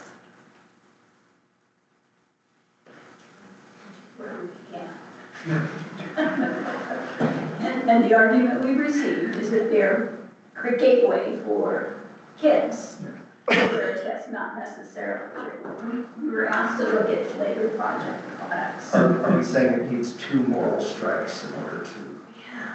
I guess the challenge. Well, so it's just treating two things differently. Yeah. What, you need some justification for that. Yeah. And to be clear, what we're really talking about is a moral decision. It's not a decision that will result with the access that the children will have to flavored products or any tobacco products in Suffolk County still exist, and it will exist right on our border. So the real question goes back to Councilman Ahmed's point. It's a moral decision that we're making from a public health standpoint, not necessarily significantly impeding the access to reading. But also impeding access to adults. So, all right, the fourth option was the last, okay with enhanced enforcement and okay with banning flavored products. How many would be in favor? Flavored smoked products. Make flavored smoke products. How many would be in favor? what are those? So No. vaping, no vaping, no flavored vaping. Flavored vaping, but not other vaping that has a similar health risk. I mean, I think there's a good definition that our speakers have offered to us and that council will be able to answer. But I mean, generally, you could describe it as anything which creates an aerosol or smoke or is consumed by burning or heating of a product containing nicotine. Super broad definition. So basically, a flavor ban is the exception of Zins and light products. And to answer the excellent question that you proposed, I think we'd be resting on the double moral quandary of these are both targeted at children and have an effect on those around them. All right, so how many would be in favor of that? I'll take a look at it. I'll take a I think we need to see something concrete. Yeah. If we're going to look forward to more, we definitely need Right. something that includes the All right, compliance. So I think you got a thumbs up on, go ahead, Councilmember. It's kind of unrelated though. It would be good to understand the impact on our retailers. You know, it is what I heard that it could drive 30-40% of their revenue. I don't know if that's true or not, but is there any way to really test that? None of us, they open their books to us and show it. Our retailers have a fairly significant amount of sales of tobacco products across the board. We obviously from the tax numbers, but I don't see a way to break out the, unless they're willing to.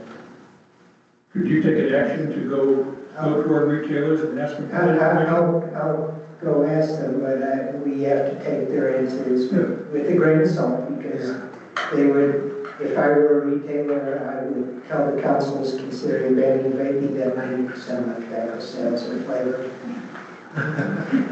Maybe so.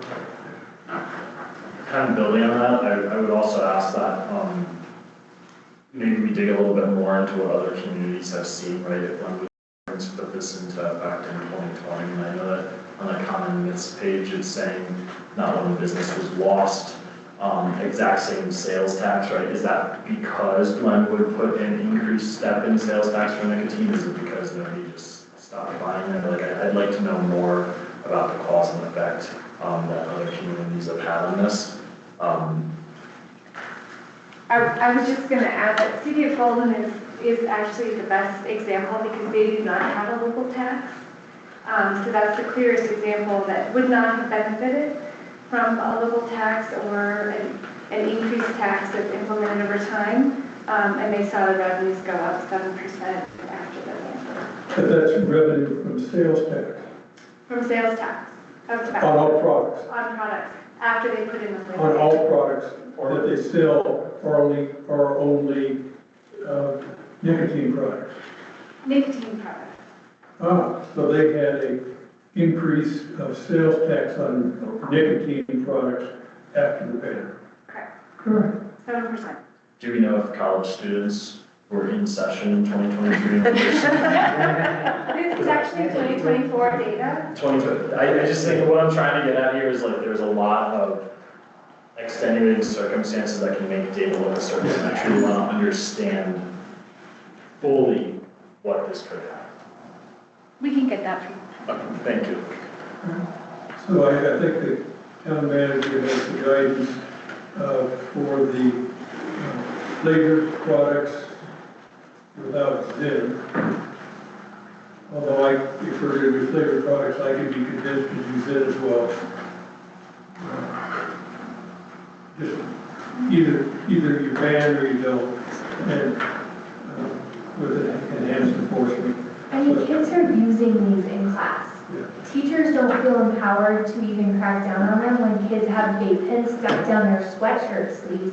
And we're talking about enforcement, yes. When the teachers don't even feel empowered to enforce it, it's a problem. But we have to take a stand on this or nothing is ever going to change. So let me throw out one more. And that is the flavor ban and proposed with enhanced enforcement. How many would like to see an ordinance on that, with that, which would include ZIN? With that, and then it's something that we would get enhanced data from the impact on our retailers as well as we go forward. That would give us something to consider as we're looking at a potential, should we go to a potential first reading and although do that first reading in public forum as we go forward next time? Or do you want to go back to another work session? I think Another work session? my view is we don't have a consensus. So give us a draft that includes all of that and we come back and It was 4 drafts. Right. So, are you saying, I guess I'm going back, I think you were adding a fifth option, which is tougher regulations related to enforcement, and then also a flavor ban? The flavor ban is proposed, yeah. Okay, so you want two ordinances? Isn't every single one of our options including enhanced enforcement? Yes. Yeah, everyone, enhance enforcement and then give us an option with the flavor ban for everything, that we can go in, look at it, and if we decide not to do a portion of it, we can eliminate that from the draft. With language, language prepared to do the flavor ban. All Yeah, but no. inclusive, and then we can decide whether we want Yeah, to delete any of that. yeah. Might I suggest / ask that we have almost two, because it seems like that the enhanced enforcement is, I don't want to speak for everyone, but it seems unanimous, or at least pretty darn close to it. What doesn't seem unanimous is the level of flavor ban. So I'd almost ask for those separately, because I think we could move forward with the enhanced enforcement.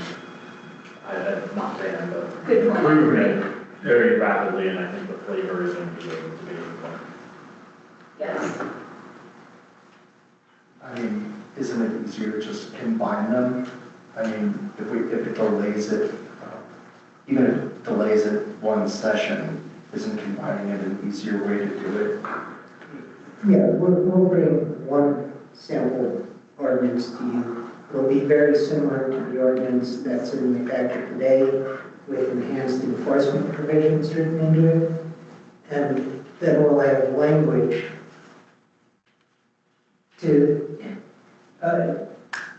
about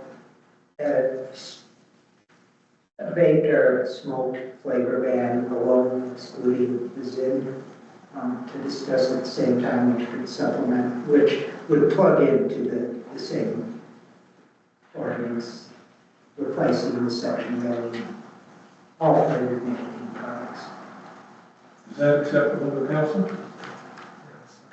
All right. You need any other guidance from us?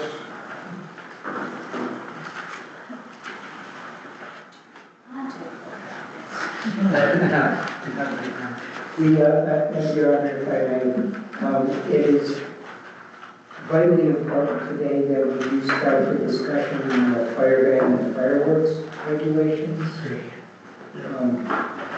But we can do this however you want. I know the meal's been there for half an hour. So let's go, any objection to it? When, do you think we could do it in 40 minutes? I don't think it's going to be very controversial. All right, in that case, do you want to do it right now or straight through? All right. Well, okay, no, sorry. Yeah. Let's reconvene. All right, I'll tell you what, if we're going to let's break for 20 minutes for dinner, come back at 6:20.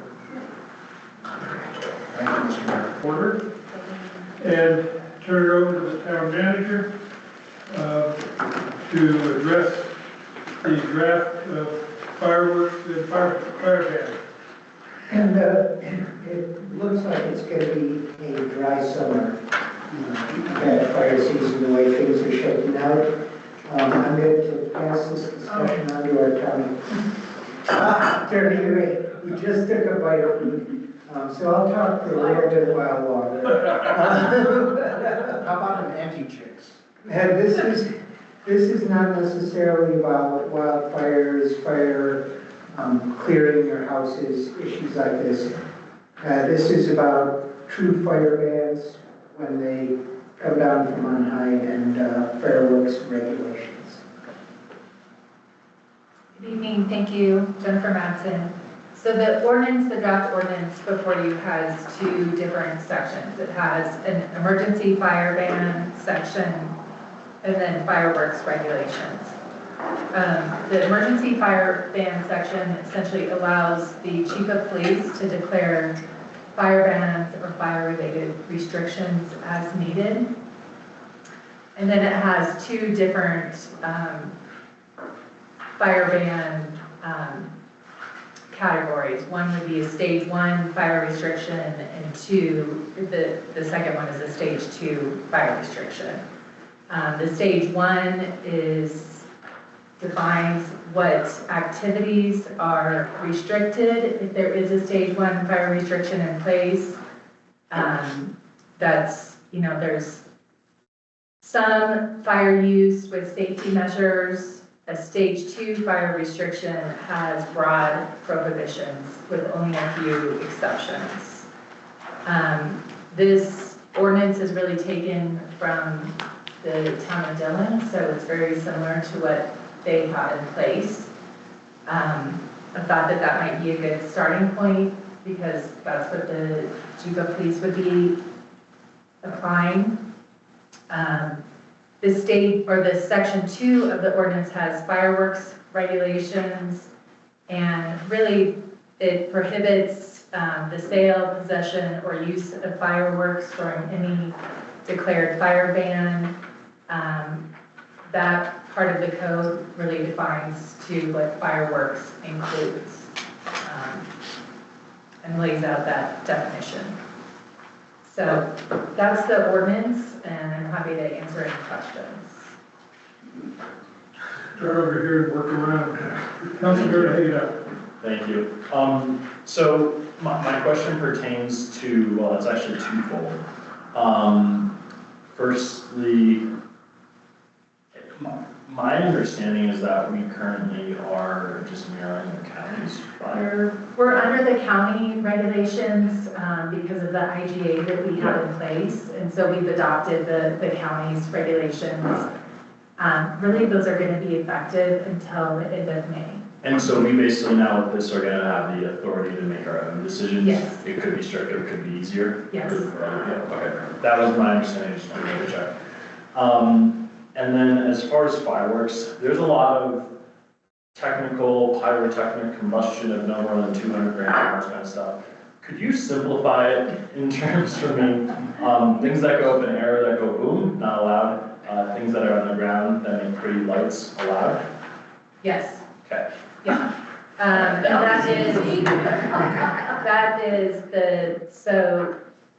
it's really at the bottom of page 5 of the ordinance, and fireworks does not include aerial devices or audible ground devices, including but not limited to firecrackers.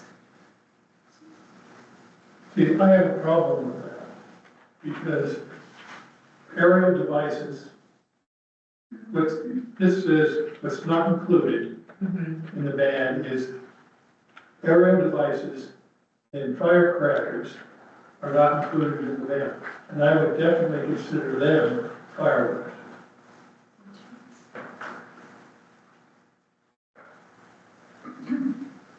What section are we in? It's section 2, the bottom of page 5. So is that basically allowing you to sell a toy rocket? Is that what that's for? I'm trying to, what's the reason behind that? Yeah. Well, I'm not a fireworks expert either, so that would be something, I think what we would want to know is what you want to ban, and then I'll write it in that way to know what you want to ban. Or what you want to allow, essentially. Councilmember Kerr. I hope this didn't happen in a parallel universe, but I'm pretty sure we had a conversation in here and came to an agreement about banning fireworks other than sprinklers. Am I crazy? We did. Where is that? What did that get included? That was when we first had our very first discussion about nuisance ordinances. It was just about a year ago. And, Did we enact that? No. Oh, that was only a point of discussion? Yes. Okay, well, we would start there. Councilmember Cormier. And just for clarity, this isn't a ban, a blanket ban on fireworks. This is a ban that goes into effect when a fire ban is in effect. Right. And I think I guess I just want to ask around, we allow large aerial displays and rockets, but not snakes. If you are familiar with snakes, the little black charcoal tubes you go on the ground and they grow. Thanks for doing this. Yeah, it snakes was, Especially if they don't. like, we always set our town on fire with snakes when I was a kid, so we don't have fire. Let's back up. In answer to your question, the way I read this is I don't think the fireworks ban is tied necessarily to a fire restriction. Fireworks ban is a ban on fireworks, period. I read it too, there is language, because of the composition, there's language that fireworks, some fireworks are still allowable, and this is why we workshop. Some fireworks are still allowable on stage one, I thought.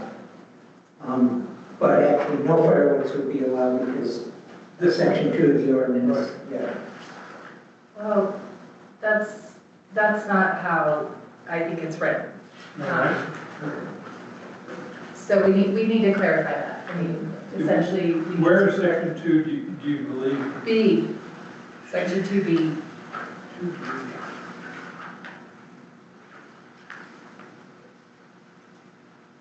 Oh, yeah.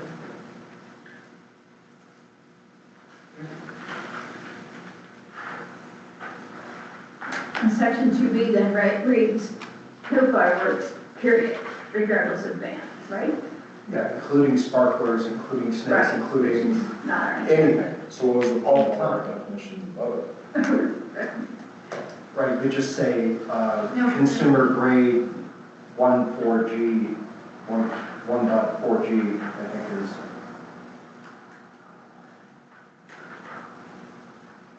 So I guess it seems like the town attorney was wondering for our desire for this, right? It seems like that, and I was not here a year ago about this conversation, may or may not have occurred.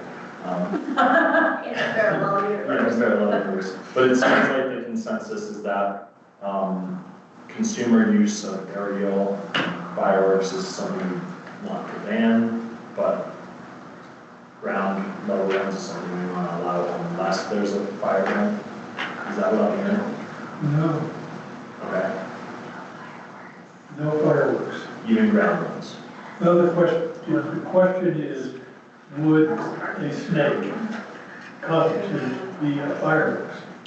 Well, it wouldn't have pyrotechnics, but I believe it's specifically called out in this ordinance. It is.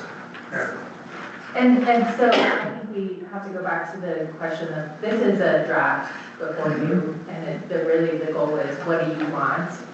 And so if you want to ban snakes, we could. And then we would just work out the definition to ban snakes. I think one thing that I'd like to see called out here is that if anyone uses fireworks and they do trigger an event, I would like to call out specifically that they're going to be liable for damage. Because I think that too many people are stirring around that right now. Regardless of where we go with fireworks, whether it's a sparkler that sets off the forest fire or not, I'd like to potentially see that they're liable for damage. That's civil liability, Okay. so I don't know that. That would be, yes. Right. Councilmember Sullivan. I guess back in, not that I agree with that, I thought we had kind of come to the conclusion that certainly anything in the air, or if it's on the ground, I thought we said fine. Now, I'm not sure I agree with that though, but I thought that was our consensus that we had the first go round, but we ought to discuss that. The comment I want to make is that we are, even if there's not an emergency fire ban, we are in a high fire area, and even for snakes or sparklers, or I just don't think it's appropriate for us to have that. I agree, and I hate restricting freedoms because some of my fondest memories growing up were illegal fireworks. But I think we also should consult our local fire station to have them take a peek at this and maybe give their thoughts on why it's important to ban fireworks and maybe some more background to make this make sense to the public. sorry, bed apartments, but except for the approved displays, such as video. And then, if I may jump in here, this is kind of pressing. I can answer for the fire department right now. Ban everything with an open flame. You mean all the time, or? Oh, that's what every fire department in That's the what they world would wants. tell us. Yeah. Oh, that's their answer. Yeah, right. Well, and that includes, you know, lighting a snake, lighting a sparkler, those are all. So you're focusing on the fact that no matter what it is, you have to light a flame too. Well, no, I'm saying you don't need the fire department's input. What they would say So we is, are now. yeah, Okay, I'm not here to be a proponent for sparklers, but since I do recall that there was consensus in favor of it last time, let me just throw that out again and say, do we want to or not want to make an exception? Councilmember Cornett? Two things, like there's fire risk, there's noise hazard. So sparklers are going to get sold at Walmart, and if it's legal to go up Keystone Gulch Road to use them, which is probably a more fire-prone area than a parking lot in town or someone's driveway, then maybe that's where people will go. I think that I would potentially be in favor of allowing sparklers unless we're like at a higher level of fire ban. And two, I guess I just want some clarity on minor noise-making devices like snapper poppers or the little bottle popper things. Are we inadvertently banning those as well? Those aren't really open flame. But I'm worried that the definitions in here might also encompass those. Town manager, attorney? In terms of the definitions encompassing the noise makers, Are you familiar with snapper poppers and, yeah, and little bottle poppers? I was worried that either because they still contain some, who knows, a milligram or something of some sort of pyrotechnic, if they'd still be grabbed by the definition. I don't think so. I think those would be excluded. Okay, because they're not fused, or at least not open flame fused. Right. Like, say, black cats or. I think those are captured under that.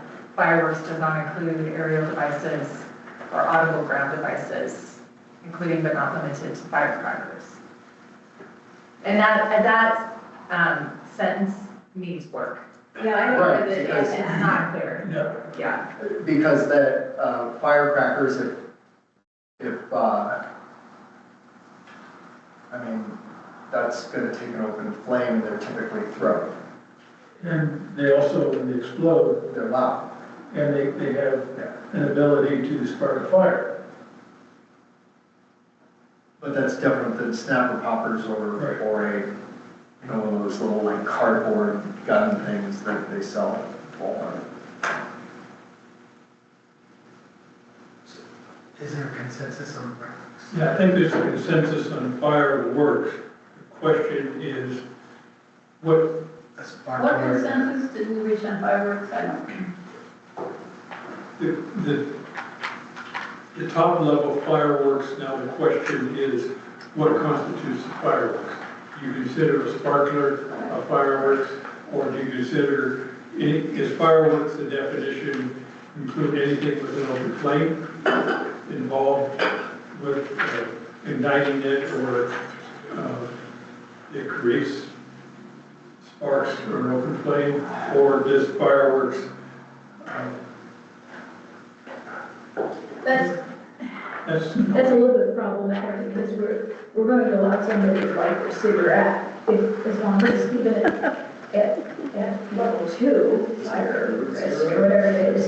You can't, as long as you stay 3 feet away, you can light that cigarette. So I'm just proposing that we not be hypocritical. And I see that out there, trying to differentiate between the different Yeah, I appreciate that. situations, but I agree. I think Councilmember Parment brought up a very good point, and it's excluded. Things like the ground poppers should be excluded. I think the questions we're looking for from the council are three things. Well, first of all, the attorney and I need to figure out what we mean by aerial devices.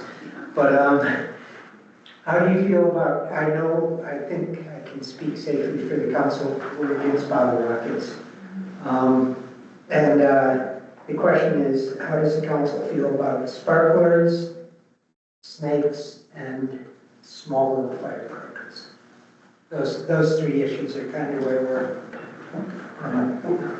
What I'm viewing this as is not necessarily the technical definitions of 50 milligrams or whatever. I'm thinking,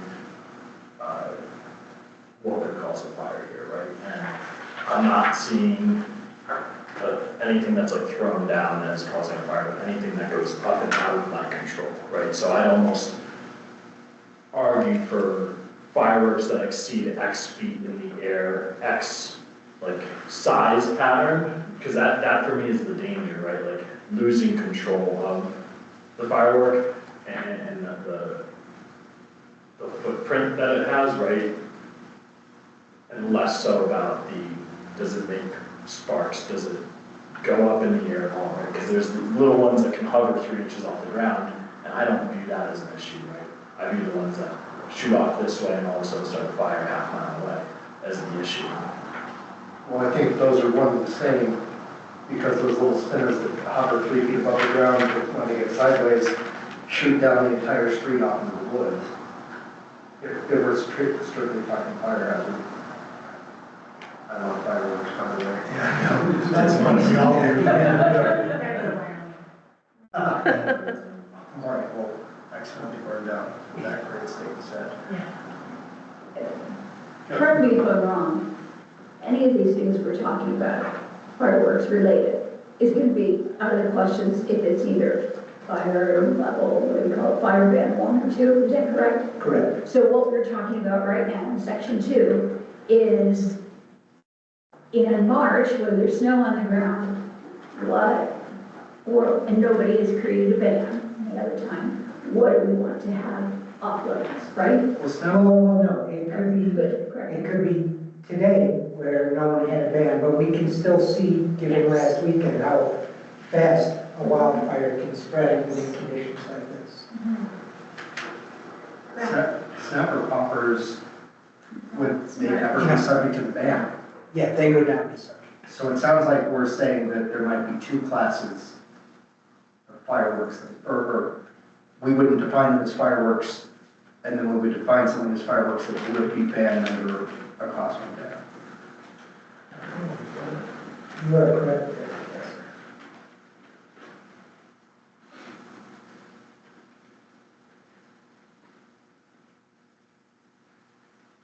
So where are we and what guidance do we need? Firecrackers, snakes, and sparklers. What's that? Firecrackers, snakes, and sparklers. That's your question? Yeah, what do we do about firecrackers? What do we do about snakes? And what do we do about sparklers? I think sparklers, yes, snakes, yes, firecrackers, I'm not debating. By yes, do you mean always allowed? Oh, yeah, except for fire. Except for trees. Except for fire, so that's that middle definition, right, where it's not. Today, the today definition. Sure, There's yeah, no it's fire. not the snappers that are always allowed, and it's not the bigger stuff, it's that middle stuff. Black cats? Is that what we're saying? Firecrackers. Like black cat? Yeah, the question is that, That is. are we going to allow that or not? Ever? That's the I question. don't want my house to burn down, so that's a low exact price for me to say no. I would be in the same position. Why take that Any risk? firecracker, Go to Kremlin. no. Sparklers, snakes, I could be convinced. Yeah, Uh, you don't need Fahrenheit. The only issue with sparklers is they're hot, and when the kids are done, and kids use them, and then when they're done, they throw them out, they drop them and go on next. But in fire ban, it would be They allowed. wouldn't be allowed in fire ban, but Today. today they would be, and so, Councilmember Kerr. Although I give us credit for looking at the nuances, I think in the end, we need to consider something that's gonna make sense for visitors, that don't have to parse 18 definitions, that's very clear what is or is not allowed. And half the time, more of the time, they probably won't know whether there's a fire ban or not. So, I think we should make it a little bit simpler. Is there a big constituency for snakes and sparklers? I like snakes and sparklers. Right, like a wall. I It's in your box. I think sparklers are reasonable because they're held. I think they do cool down extremely quickly when they die. And when there's not a fire ban, that's appropriate. Does I that think create that's an confusion? important distinction, the fact that they are controlled at all times, whereas everything else seems to be subject to whatever it will do, right? Until the little kid throws it. I'll also point out that I think a lot of weddings, they use sparklers at a lot of weddings. Yeah, let's do an up and down, let's just do an up and down on the three. Let's start with fireworks, firecrackers, up or down. And just for clarity, is this up or down allowed at any time or Never. never? Okay. Wait, so we're voting up if we want them never allowed? No, we're voting just up if we looking want at them allowed, and if there's no down fire if ban. you don't want them allowed. Okay. So So again, fire, so this would mean not. fireworks, Correct. thumbs down, there's no Absence of firecrackers. fire ban. Okay. So firecrackers. Firecrackers. Okay. All right, so that takes care of firecrackers. Sparklers. And to Looks be, like sparklers made it. to be clear, as I understand, we want to kind of create this hybrid category, which sparklers would be in, which are allowed except during. Right. Except during any fire grants, so include stage 1 and stage 2. Correct. Right. Okay. And then devices like snakes. Now, I don't know what else there is. You lighted it, it just rises on the ground? The carbon, would be the carbon during the snake. Yeah, smoke bombs, they're similar. Those are fun. Yeah. Does this create a problem for guests coming in? Everyone would understand, no fireworks, and now you're categorizing. That's why I think we should splitting. be simple. Don't give them sparklers and a bottle of wine at the housewarming gift or at your place, no fireworks. I'd be happy to put that in the short-term rental rates. Well, that's what I was gonna suggest, is I think that I was just asking Maddie, but you don't have anything in your short-term rental regulations related to fireworks. And so it would be, we could do it at the same time that we do this ordinance, to do an amendment to the short-term rental regulation to include fireworks. But they're covered by the. Well, but, so in the communication related to rules to short-term rentals, then the short-term rental license, the license holder is gonna communicate to their licensees. But in that short-term rental reg, you're giving the clerk the authority to give the community standards and all the amplifying information anyway. So wouldn't the clerk just be able to do that without having to amend that ordinance? Well, I mean, the amendment to the ordinance is easy, it's just a section to this one that we're adding. It wouldn't be that big of a deal. Can we have a Keith Farman come in and talk about why he thinks we should ban fireworks? Like, give compelling, educated reasons. I would recommend that person come in when we have a first or second reading on this. Yeah. We're trying to get, what the town manager, I think, is trying to do, is get something, it would be an emergency ordinance in place now. before we get into the seasons of delaying this multiple weeks, to go through that when you can do it as part of the first or second reading.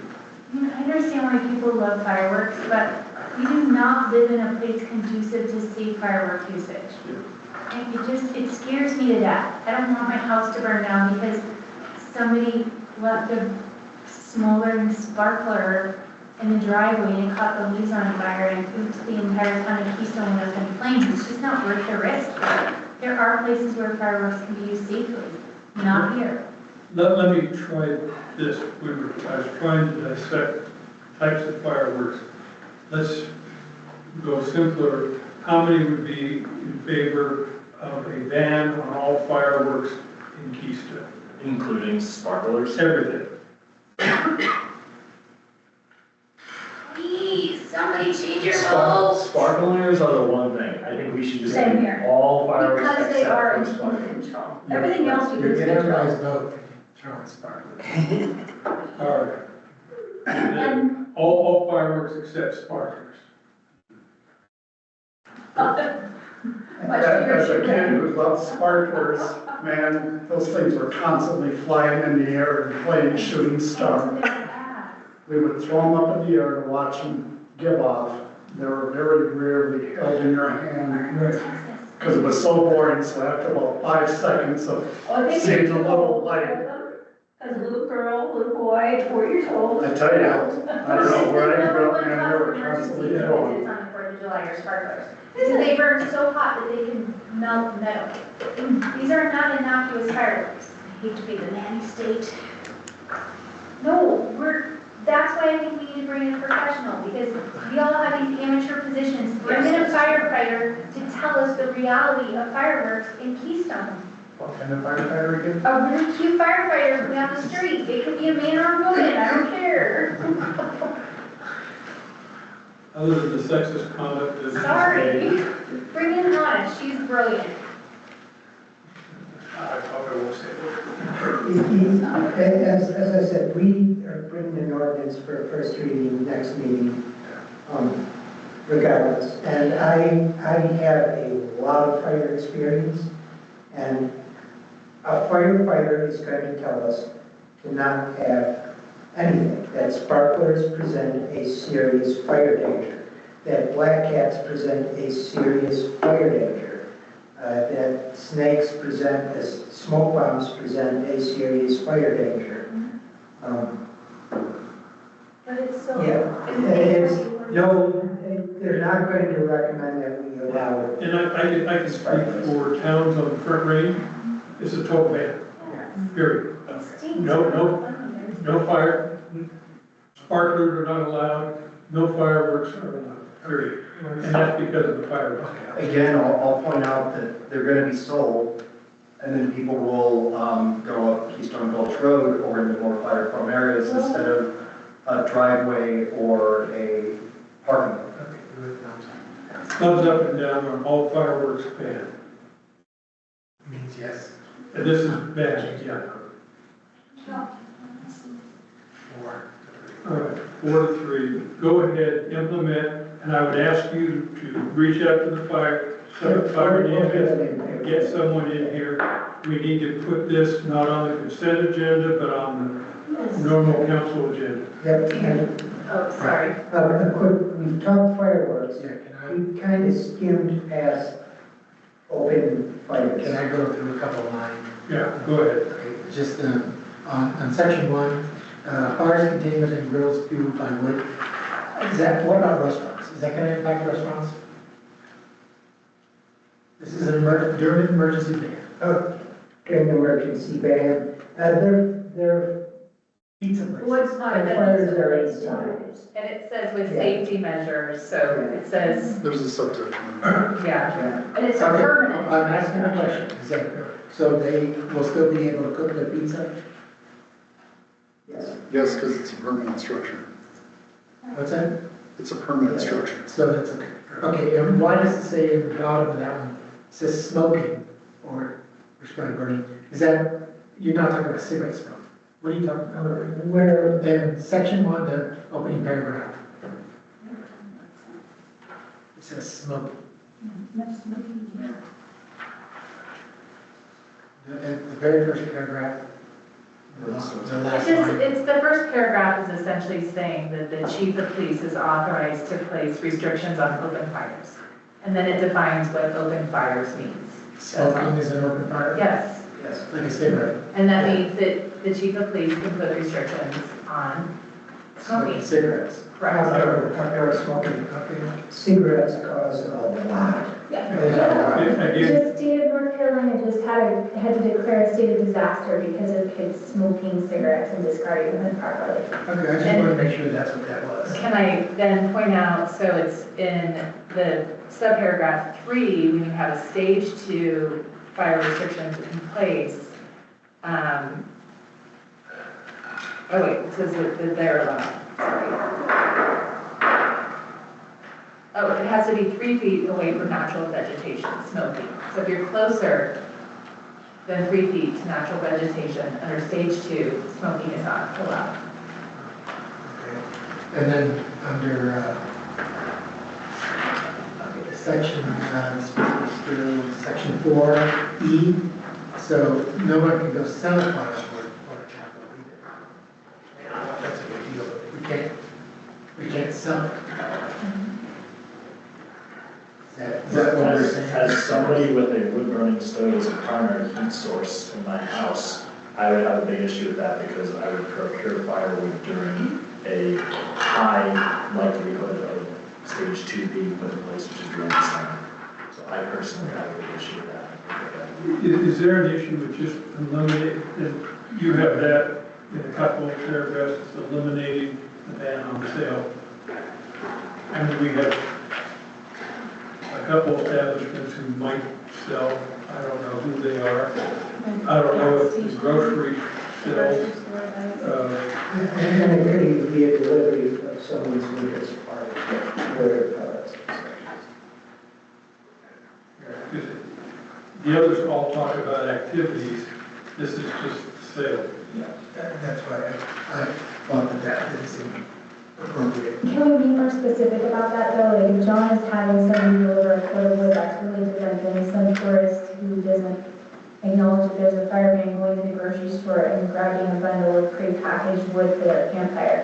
And so I understand why they have those selling bans in place, because the grocery store and the gas station sell those stupid little bundles of wood so people can make their campfires. So can we make it more explicit about getting a quart of wood delivered versus buying wood from the grocery store or the gas station? I would agree with that. But the other problem is people buy wood from grocery stores to burn in fireplaces, in places they're in. It's not necessary. Again, we need a professional weigh in on why that's actually Yeah. right. As a chief. Chief, please weigh in. Can I provide a little context? Yes. Yes. Okay. So stage 1 and 2 bans. As they are, bans have been developed by the fire departments and all the jurisdictions within the county. So to go in and change any of those bans would really affect the messaging because it needs to be consistent. To your point, I totally get the fact is that you might be collecting wood or whatever. But when you're in certain stages of that, you're not going to be able to use the machinery set to do that. Exactly, which is actually noted in this. Buying firewood off the shelves, everybody that lives here knows when you go into certain stages of that, stuff gets pulled up. So when you go into Dillon and we're in one of the stages, right, the open air grills are actually covered and taken off. Right? But to your point with the pizza oven and some of the other things being in permanent structures and industrial waste, kind of the sparkly discussion, right? It's confined, there's concrete around it, there's certain parameters that go with that on purpose. So the bans per se need to stay very much the way they are for a lot of different reasons. So you guys have a little context of how the movement goes and what it looks like. This morning, meeting with the sheriff and the commissioners, there's a string of meetings that start when fire season starts.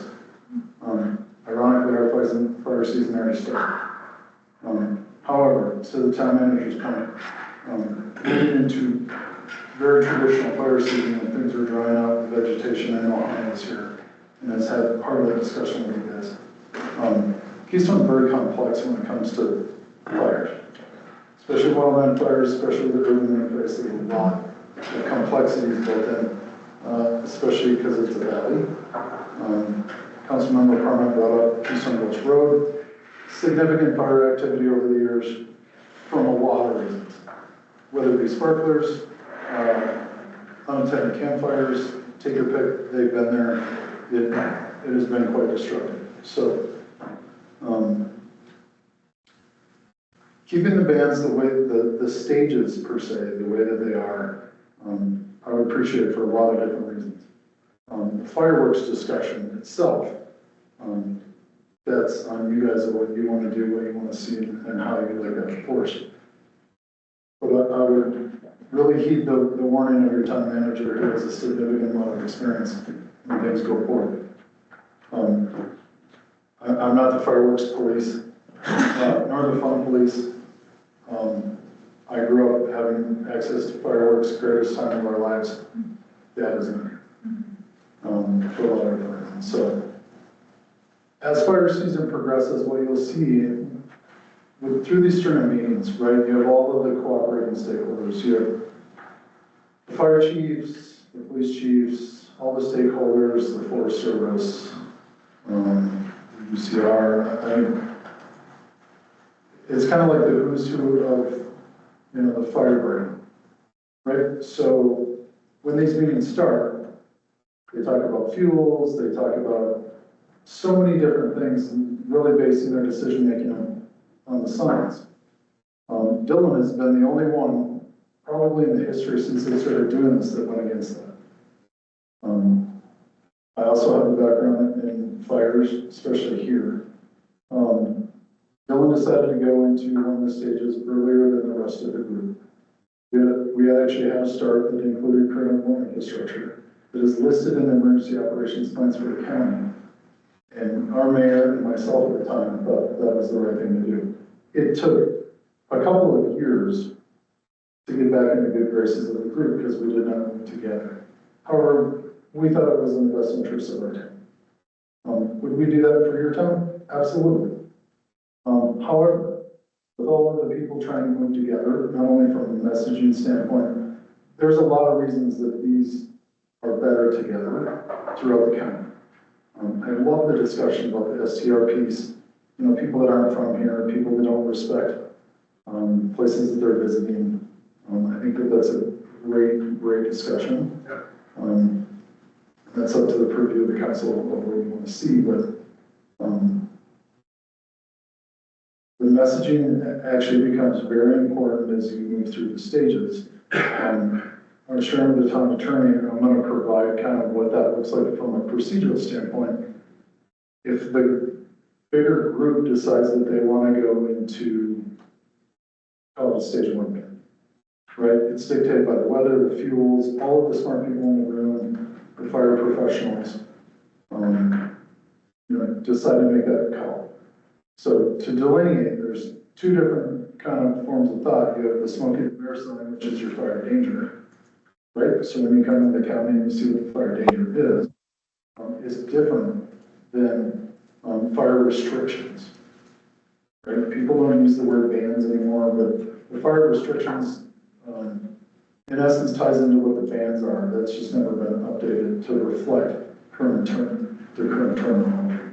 So how it starts off is decisions are getting made in the bigger group. One of the meetings, because there's usually 2 meetings a week, especially when the fire season is here. To either go into restriction or not. Say that we do go into restriction, and then how it comes to me from the decision makers with that group. Usually it goes email to the mayor, the town manager, the council, depicting on what that looks like, the timing, the date, And as it goes through, maybe potentially, if it keeps staying dry, whatever, it goes into the next stage. And then clearly, we've had certain years where we don't come out of restriction until it's snowing. So, a lot of this stuff is very well laid out on purpose. Which I think your discussion is just fascinating on so many different levels. I totally get people's tie into fireworks. They're the greatest thing ever, especially for a 10 or 12-year-old person maybe visiting who comes from an area that, fire danger isn't a real thing, which is unfortunate because, I was fortunate to have that early on in my life. I was a very lucky person to be able to do that. But this community, especially in our community, is just not appropriate. So, any questions kind of about trying to bounce all over a little bit, but that's my little part. Just one question. So under stage 2 is when there's the restriction on commercial sale of wood.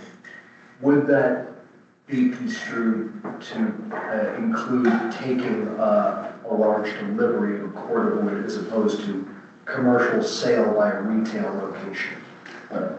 From an enforcement piece of that, I think it would. Because if you're taking a cord of wood, because everybody does wood all times of the year, especially if you heat your house all the time. If you're taking a load of wood from a commercial vendor, most likely that has already been cut, split, dried, and it's just more of a delivery method. I think that there would be some latitude to, if you have someone that pops up on the side of the road with a pickup truck selling campfire wood going up into Keystone Gulch. I think that we might be second in line to have that discussion of like, because the fire department battalion chief that's driving by would be like, oh. So. Any questions for the chief? Thank you for clarifying. Let me ask, given what the chief said, is everyone okay with the fire bans as written? Absolutely.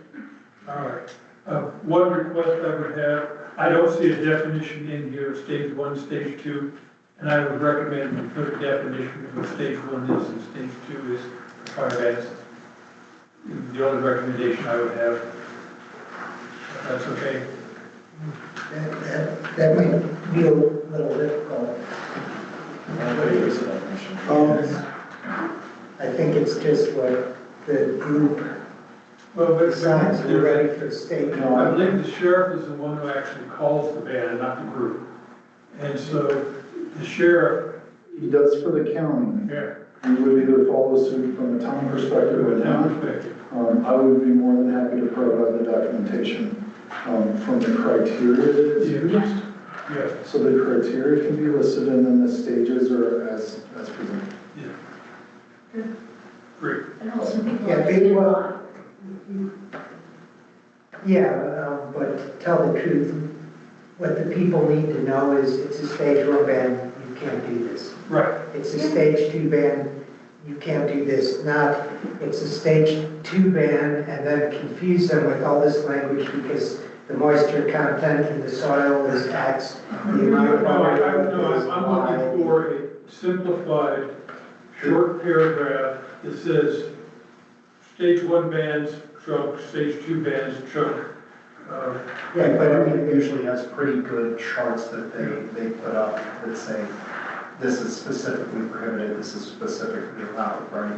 That's why those stages are written that way, so they are. There's 2 reasons to consider this. One, there are kinds of measures out there where 1 is higher than 2 and vice versa. So this way, if we have some kind of language, we can clarify that stage 2 is more restrictive because there's a higher danger. Right. That's Even pretty if clear. And bottom line, no, it's clear because you worked it out, I'd say. The second thing is people are better about complying if they understand. But So just a few lines. People are not capable of understanding the detailed scientific analysis I'm not talking that goes about into detailed stage 1 or science. stage 2. But the people who determine whether it's stage 1 or stage 2 are interested. The request is for a simple chart that just shows what's allowed, what isn't. Okay. Let me give you an example. I think it was last fall. At the top level, what is stage 1? Is it a moderate is it an overall moderate level of risk? Stage 2 is a very high dangerous level of risk. So you understand there's two levels. So make sure you delineate those, because those are different scales. Understand, so I don't know if it's what the right word is, but when you just say stage 1, stage 2, it's. On stage 10. Yeah, The stages are different than the fire level dangers, all right. right? So when we talk about Smokey the Bear, very low, low, moderate, very high, high, or high, very high, right? That's a different scale than what the stages are. And I can actually provide some stuff that will actually delineate that a little bit so it's more understandable. Because a lot of people do actually combine that together, like, oh, we're very high today. That doesn't mean that we're in fire restriction, right? So. Can I offer an example? I think it was last fall, where everyone around us had fire bans, but we did not because we had snow on the ground. Do you remember that? And I believe people are better if they understand just that these are the factors involved, without any kind of, we don't even know metrics. But we don't have to talk down about it. But we can't start defining things saying because there's snow on the ground, it's stage 1. Because the people make the decisions are using these highly detailed factors, and their factors might differ from what is inherently obvious to everyone else. I think it's more important that we have signs that say stage 1 fire ban, moderate fire limitations, please check the regulations. There's stage 2 fire ban, severe fire danger, check the regulations. And that, just those 2 sentences may be enough. All right. Well, I would hope you don't have to read the whole ordinance. But to say that there are multiple factors, Let me try and discern, and I'll provide the town manager with some documentation to discern, because you don't want to lose the value in any of the fire dangers on the fire danger scale, and delineate that between the fire ban stages. In this document, it's bans, but the fire restriction, those 2 stages will be very clearly listed. Thank you. And trying to simplify to your point, that if I come into an STR and I look at whatever on the internet or whatever that looks like to try and make it as clear as possible where we're at, because we could be in a very high and still not having coverage. So I think that I probably do have some of that that can help delineate some of that that's very simple in a document. Forgive my ignorance on the current STR regulations that we handed out, I can't remember, but we talked about possibly adding something about fireworks bans. Do we have anything in there about the fire restrictions? I don't recall. And if we don't, we need to. There is a requirement for the responsible agent to notify the renters that there's a fire ban if a fire ban is implemented. Can we put some sort of blurb about the importance for renters to also be aware of that, given the environment that they're choosing to visit? There are also, there's a whole fact sheet about fires and the good neighbor guidelines. So do you have enough to deal with? Great. We are now 19 minutes late for our council meeting. We have a 5 minute. What? 5 minutes. We will start at 7:25 for those online. And the work session is adjourned. Thank you.